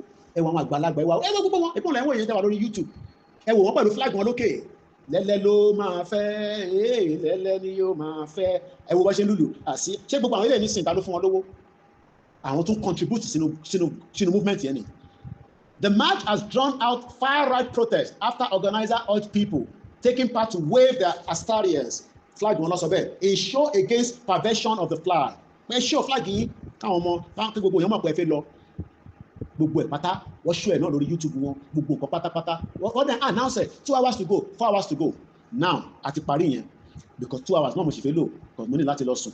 Now mo fẹ́ gbé yín lọ sí Amẹ́ríkà, èyí tó gbé mi wá sórí show gangan lálẹ́ yìí. Mo bá nǹkan kan pàdé pẹ̀lú America government. Trump ni mo kọ́kọ́ rí in tó sọ síta. Nígbà tí mo rí, mo ní Trump yìí ẹ̀dá kan ni. Let me bring the image up quickly. Nígbà tó máa tó wá dalẹ̀ mo tó wá rí ti JD Vance, mo wá ní yes, tó bá jẹ́ pé mi ni mò ń sọ ọ̀rọ̀ tí àwọn ilé ìsọ yìí. Koiki, gay, ìgbàgà, safety domini ma kí màmá. Ẹ wo tí Trump kọ sórí Twitter handle. I love the smell of deportation in the morning. Pé tóun bá jí láàárọ̀, bẹ́ẹ̀mi náà bá ṣe ń jí láàárọ̀ kí máa gbọ́rùn bá ṣe máa deport gbogbo àwọn wèrè àtàsíwìn tó ń bẹ ní South West. Fúlàní ni o, Ìgbò ni o tó ń yọ wá lẹ́nu, ká deport gbogbo wọn dànù, ká ti bọ́dà. Ẹ tó fi wọlé ká mọ ròyìn, o lè ṣe nu Nàìjíríà o. Tẹ bá ní restructure Nàìjíríà, àwọn ọmọ Ìgbò ṣì máa ní right láti wá sísàlẹ̀ o. But tá bá wà fully independent autonomous. Ẹni tá bá fẹ́ jẹ́ kó wọlé ló máa wọlé, ẹni tá bá fẹ́ jẹ́ kó wọlé, tó bá wọlé tá bá mú, á ṣẹ̀wọ̀n á tún deport ẹ̀ padà. Ẹ wo tí American president sọ, ó wá tún dé fìlà, mo mú fìlà yẹn wá, àṣìṣe send round flying sí mi, wáyé pé London mo wà ní fìlà yẹn mi bá dé lálẹ́, àwọn cowboy fìlà. Ó ní I love the smell of deportation in the morning. Chicago about to find out why it is called Department of War. Fẹ́yìn tẹ́ ẹ̀ mọ̀ tó ṣẹlẹ̀. Mo ní orúkọ ó easy láti change. Ẹ wá many years ni wọ́n ti ń pè ní Department of Defence. Nígbà tí Trump dé, ó lo nǹkan pè ní kí lẹ máa ń pè safety domin l'Amẹ́ríkà àbí ẹ̀gbọ́n mi ìdẹ́gbẹ́ ìdẹ́wà l'Amẹ́ríkà. Ó lo ó ní bó ṣe máa ń pè ọ̀rọ̀ yẹn. Ó ṣe veto, ó lo stand there as an American president. Àṣẹ tó wà lọ́wọ́ ẹ̀, ó pàṣẹ pé kò jẹ́ Department of Defence mọ́, kọ́ lọ máa pè ní Department of War. Àwọn èèyàn mọ́ tó ń bọ̀. Oh my God. Executive order, ẹ ṣe gan ni. Tí bá ti ń bèrè yẹn má tètè dá mi lọ́wọ́ ẹ má bínú. Executive order.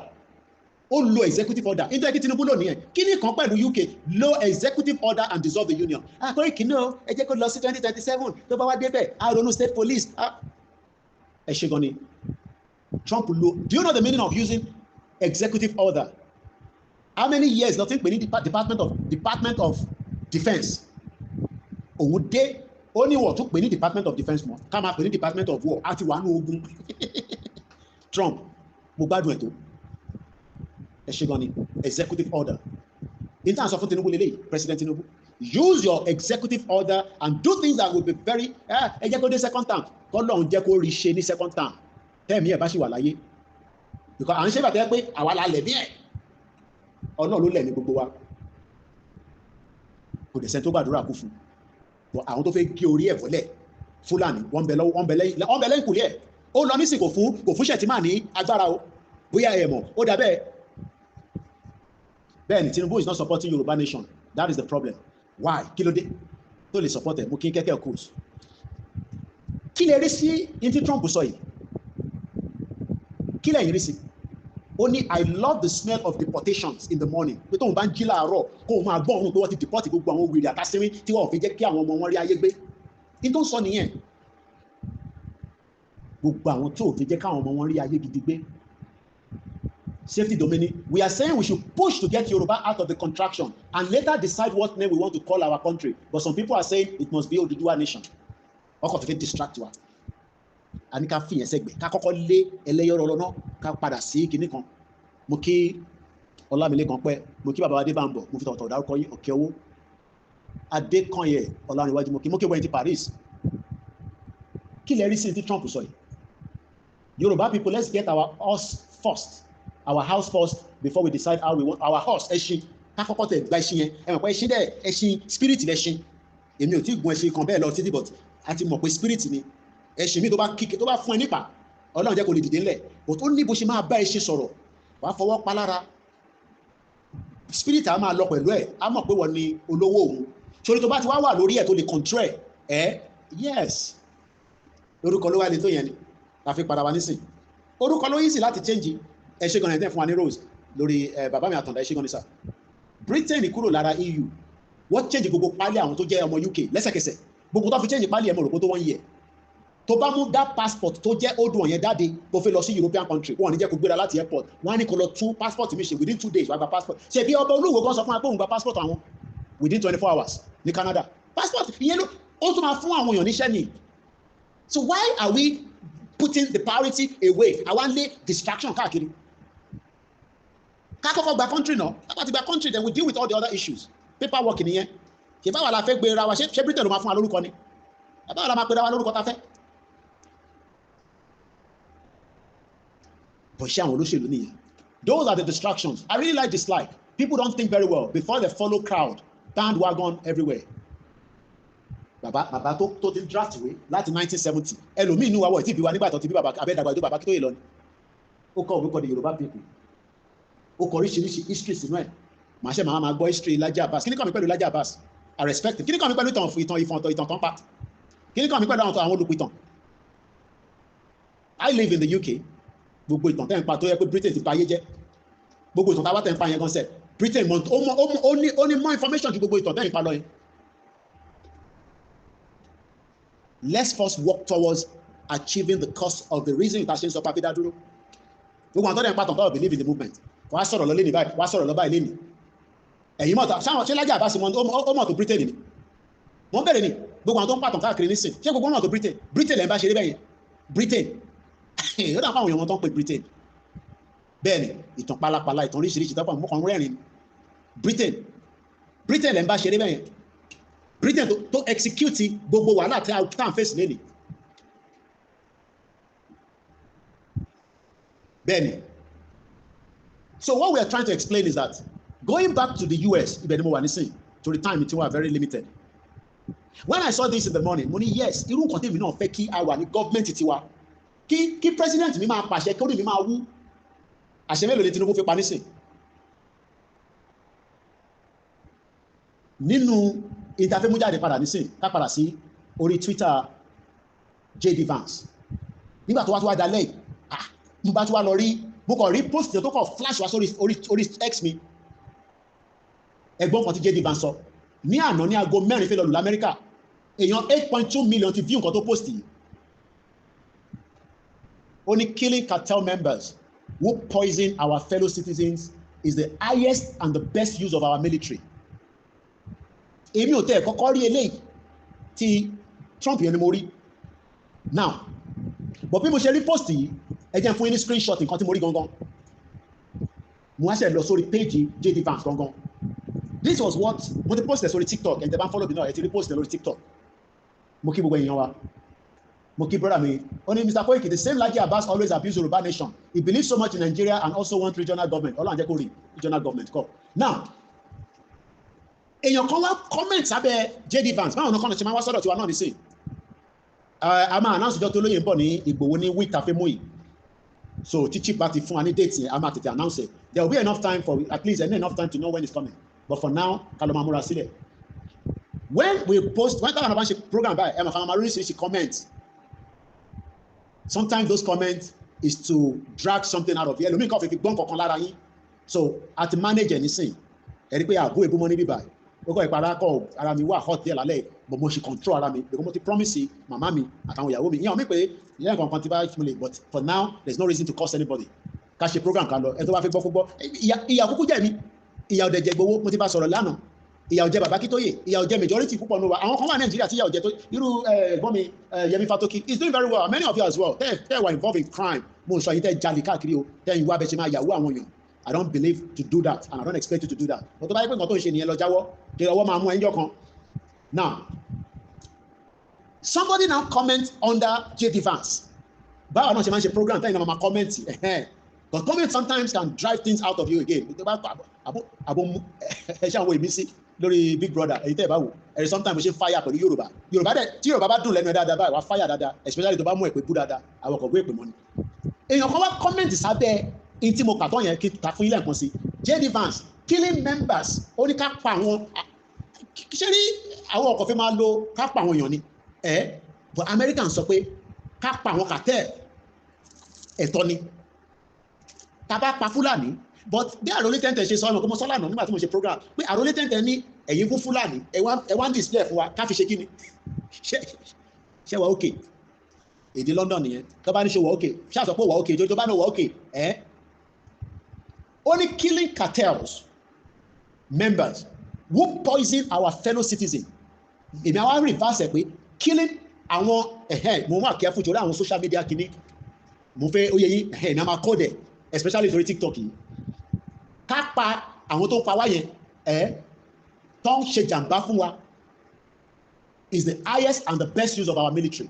Àwọn ní military but alámọ̀tẹ́kùn and àwọn farmers hunters and vigilante kí lẹ́yìn wá mú wọn tẹ́ wá fi wọ̀n wá níta kí ni ká fi wọ́n ṣe ṣé prison náà ló ní ààyè tó yẹn pé kọ́ tó kó wọn sínú prison ṣe normal kí ló ń ṣe yín náà inú gbọ́dọ̀ ti rí wọn ni ojú títì lẹ ti rí tẹ́yìn bá ti ṣáà mọ̀ pé àwọn eléyìí o Amẹ́ríkà ló sọ eléyìí o èèyàn kan wá dá lóhùn ibi tí mo fẹ́ lò gangan nìyẹn torí mo fẹ́ ká pẹ́ mọ́ 20 minutes ló kù arákùnrin kan wá dá lóhùn pé killing the citizens of another nation who are civilians without any due process is called a war crime.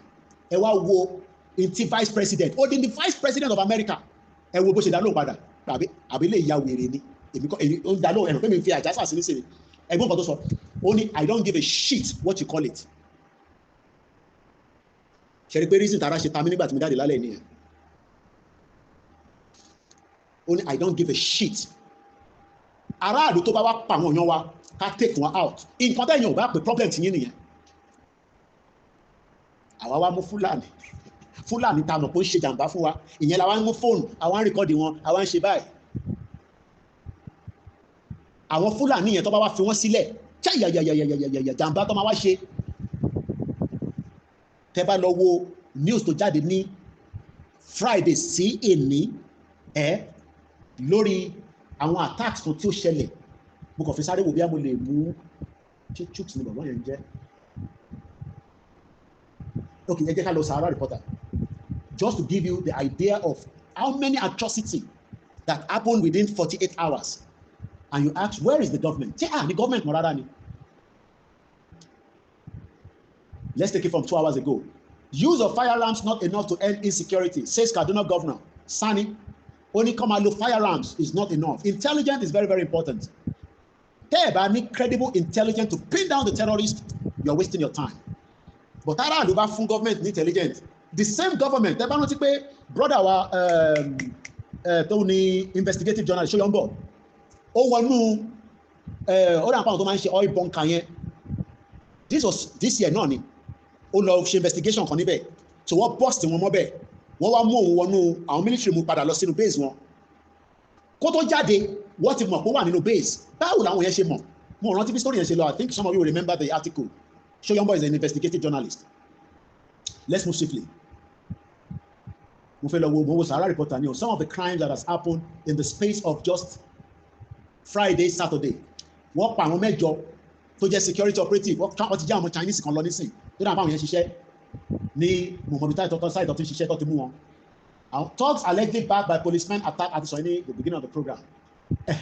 Eléyìí nísìn NCDC says no Ebola lélẹ̀ but I just want to give us the background of some of those attacks. A lot is happening. Now, bandits launch attack on Katsina community. Wọ́n pa èèyàn méje, wọ́n adopt many.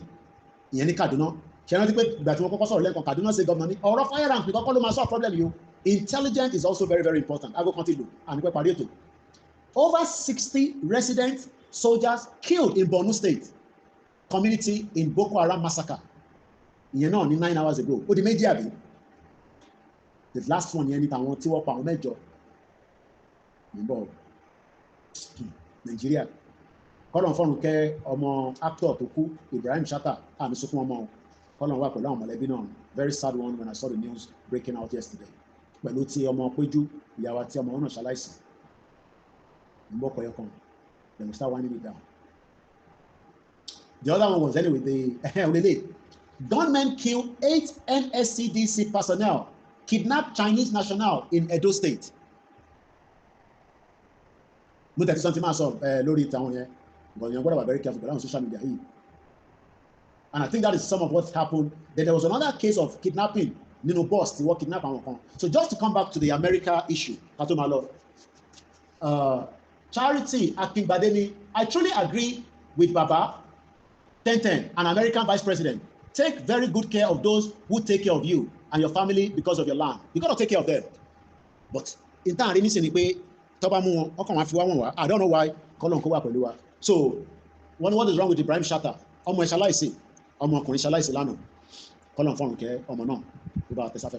So just to bring it to the context, kí lẹ̀yin rí sí tábà ti parí program ìbáwa comment lé lórí, kí lẹ̀yin rí sí ntí Donald Trump àti vice president ẹ sọ lórí ọ̀rọ̀ deportation tí Trump sọ pé tóun bá ń jí láàárọ̀ báyìí o òun fẹ́ máa gbọ́nrún àwọn tó ti deport. Ben is a very sad one when I saw the news myself. Then vice president náà tó wá sọ pé kò sí tó kàn àwọn bí kàtẹ́ bá pa àwọn lọ́mọ wọ́n ní adìẹ dà mí lágbónú ẹ bá mi parí òwe náà òun lọ̀rọ̀ tó wà nílẹ̀ o. Nobody want violence but nínú àwọn nǹkan tí mo rí ká tó máa lọ again nígbà tí mo lọ sí Department of War tó ń pè ní sí ní America is no longer Department of Defense. I went there to check okay mo lè gbé wa lọ síbẹ̀ quickly because I want to stick to the time. Mo dẹ̀ sì fẹ́ ka article kan tó jẹ́ kó dẹ̀gùn díẹ̀ tá a bá tẹ̀ ká tán ẹ jẹ́ ká lọ sí Department of War ló ń pè ní sí Department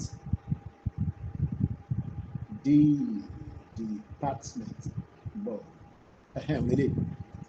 lẹ́sẹ̀kẹsẹ̀ wọ́n ti change it lẹ́sẹ̀kẹsẹ̀ gbogbo paperwork tó bá ń lò what 10 executive order ti jáde ọ̀gá kan ṣe máa sọ pé ká ṣe manage ká máa jẹ́ Department of War American president ti sọ̀rọ̀ bíbà bẹ́ẹ̀ dá intan sọ nìyẹn tá bá ti gba country tiwa náà á decide orúkọ ta fẹ́ pè Department of Defence ló ń pè tẹ́lẹ̀ lẹ́sẹ̀kẹsẹ̀ wọ́n ti change ẹ̀ ní gbogbo àwọn ọkọ̀ ló máa ṣiṣẹ́ yẹn òun ní nísìn website wọn 6.7 million ó ti di Department of War but ó ní kankan tí mo rí níbẹ̀ tí mo fẹ́ kájọ wò nígbà tí mo ń go through kódà wọ́n ní tí kankan bá fẹ́ ṣẹlẹ̀ wọ́n máa order pizza rẹpẹtẹ lọ sí Pentagon ìyàwó mi pàlìkì ni mo gbọ́ lórí program ẹ̀ nígbà tí mo wo news láàárọ̀ èyí tó ṣe lánàá anyway that's just on the lighter note.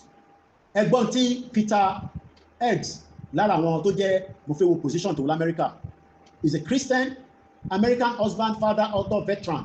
My view 1.6 million followers. Peter Eggs mo rò pé wọ́n fi ṣe position kan l'America òun náà ni Secretary of War lòun òun ni Secretary of War.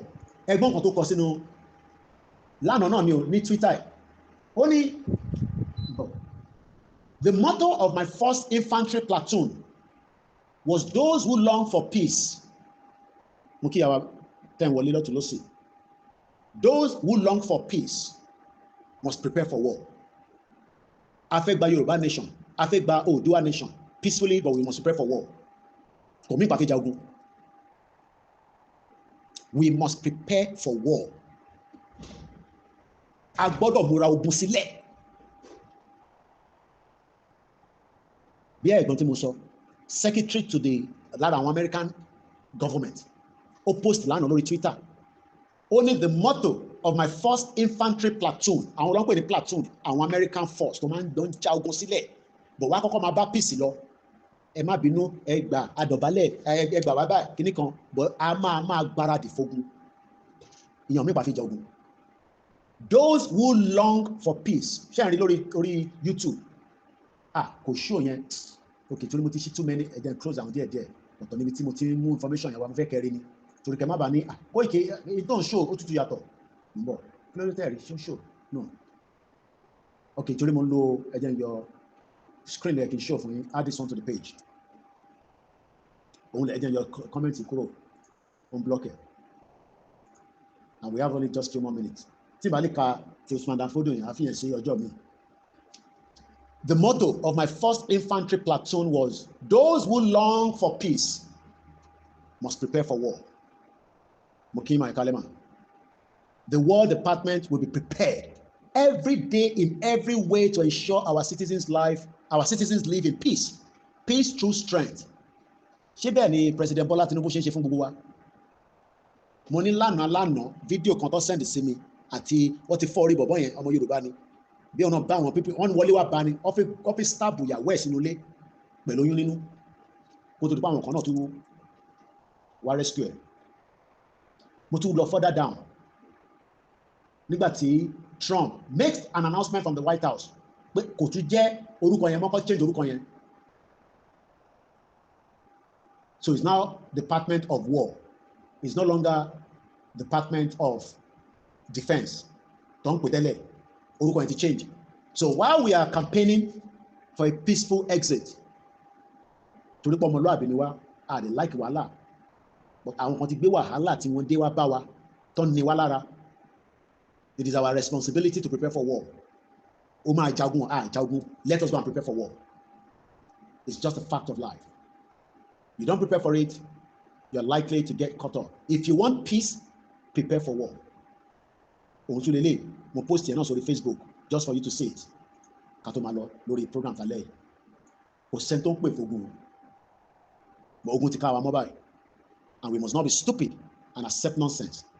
Ṣẹ̀rí logo yẹn, Department of War, United States of America, the Office of the Secretary of War. If you want peace, prepare for war. It's just as simple as that. It's the reality of the world that we are living today. And on that note, I will leave it like that tonight till some other day when we will bring in more information and more details about the movement. Bianca tí mo display fún wa gbogbo àwọn aṣọ yẹn bó ṣe ṣèṣì wọn lọ́wọ́lọ́wọ́ báyìí kò tán síbẹ̀ o ó ṣì kú o àwọn aṣọ mi ṣì wà lórí hanger ní the other side báyìí. Oh, God bless you, darling. Thank you. Okay. And I want to give you something though. I don't know, maybe you can take it up for me. Oh, sure, I do. Okay. Okay, no problem. Thank you.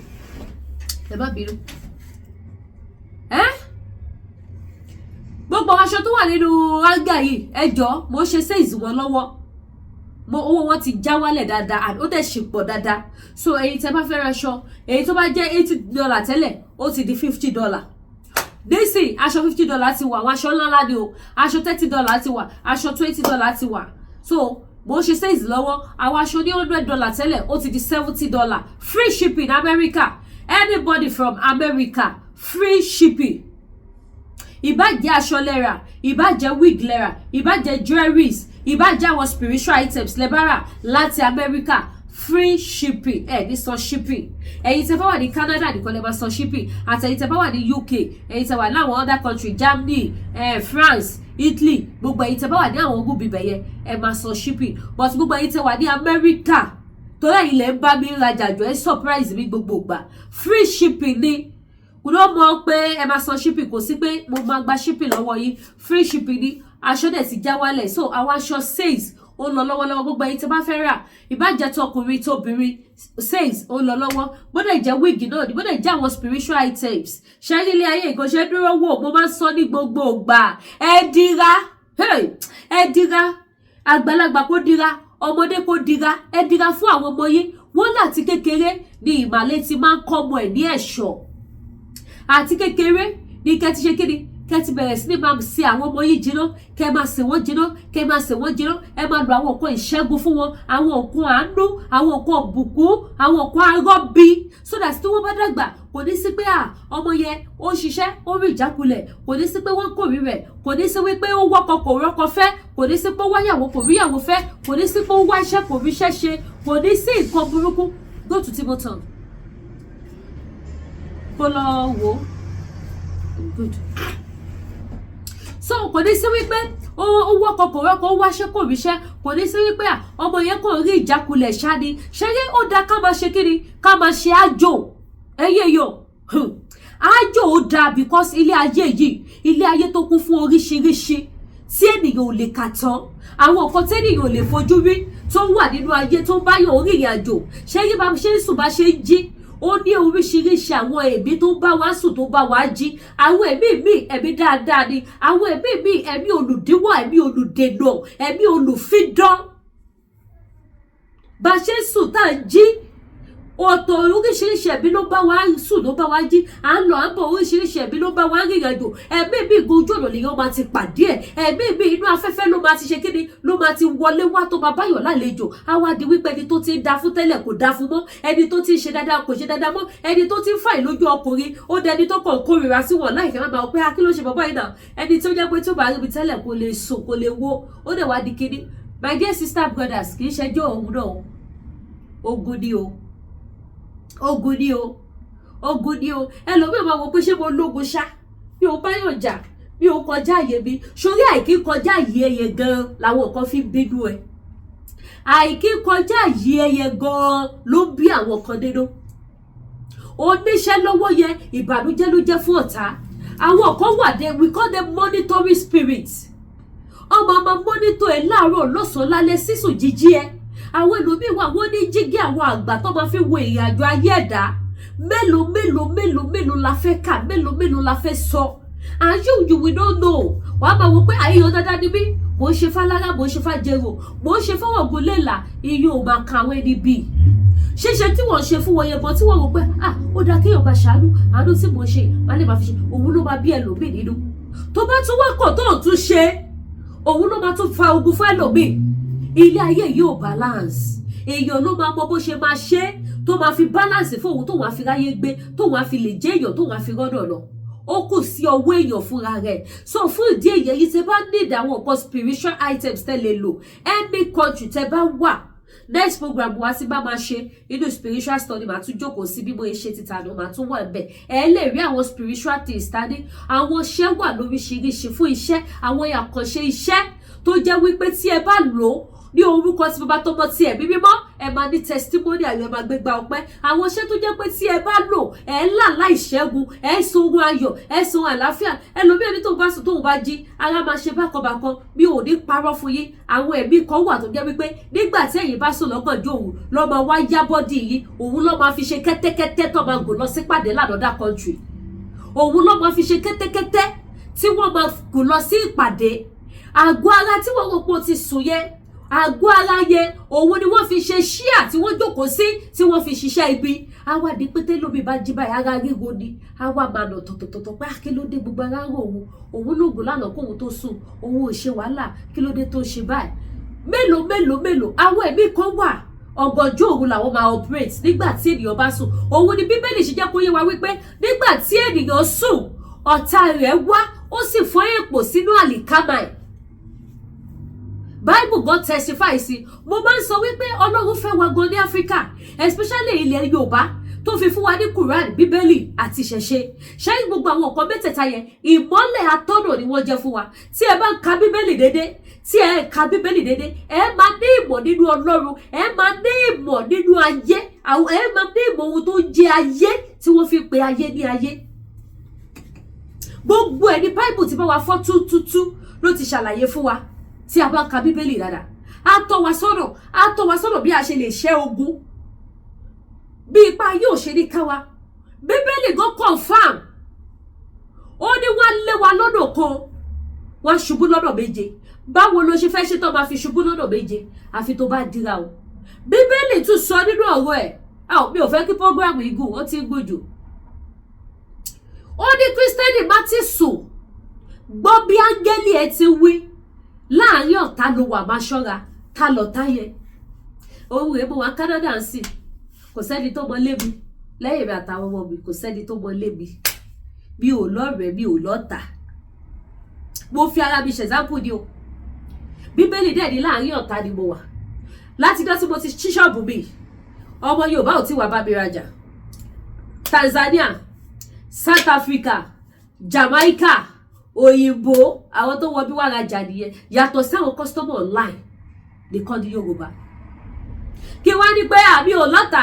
Ọ̀rọ̀ tí Bíbélì sọ yẹ kò kàn mí nígbà tó sọ wípé láàárín ọ̀tá ló wà máa ṣọ́ra.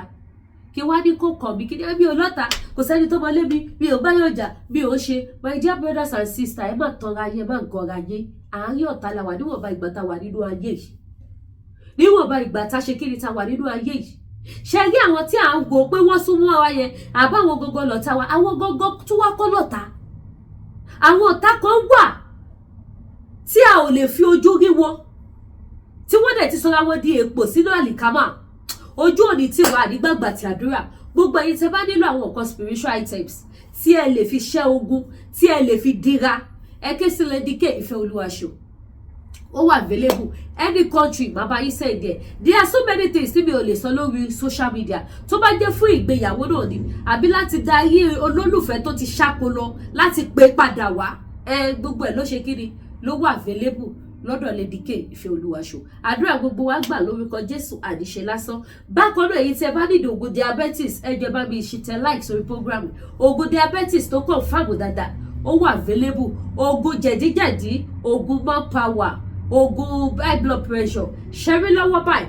manpower ti tọ́ kúrò ní Canada kò sí mọ́ ní Canada ṣùgbọ́n èyí tẹ́ bá nídìí ẹ̀ ẹ̀yin tẹ́ fẹ́ gbádùn ayé yín dáadáa ẹ̀yin tó obìnrin fi yín ṣakọ́ táwọn ọmọ mi ti fi yín ṣakọ́ pé ìwọ tó ti dàgbà tó lè ṣe mọ́ ẹ jẹ́ kó yé wọn wípé màá jọ ẹ lójú ẹ̀yin ṣàrà order fún àgùnbùn manpower yẹn kẹ́ wá rọra gbẹlura alpha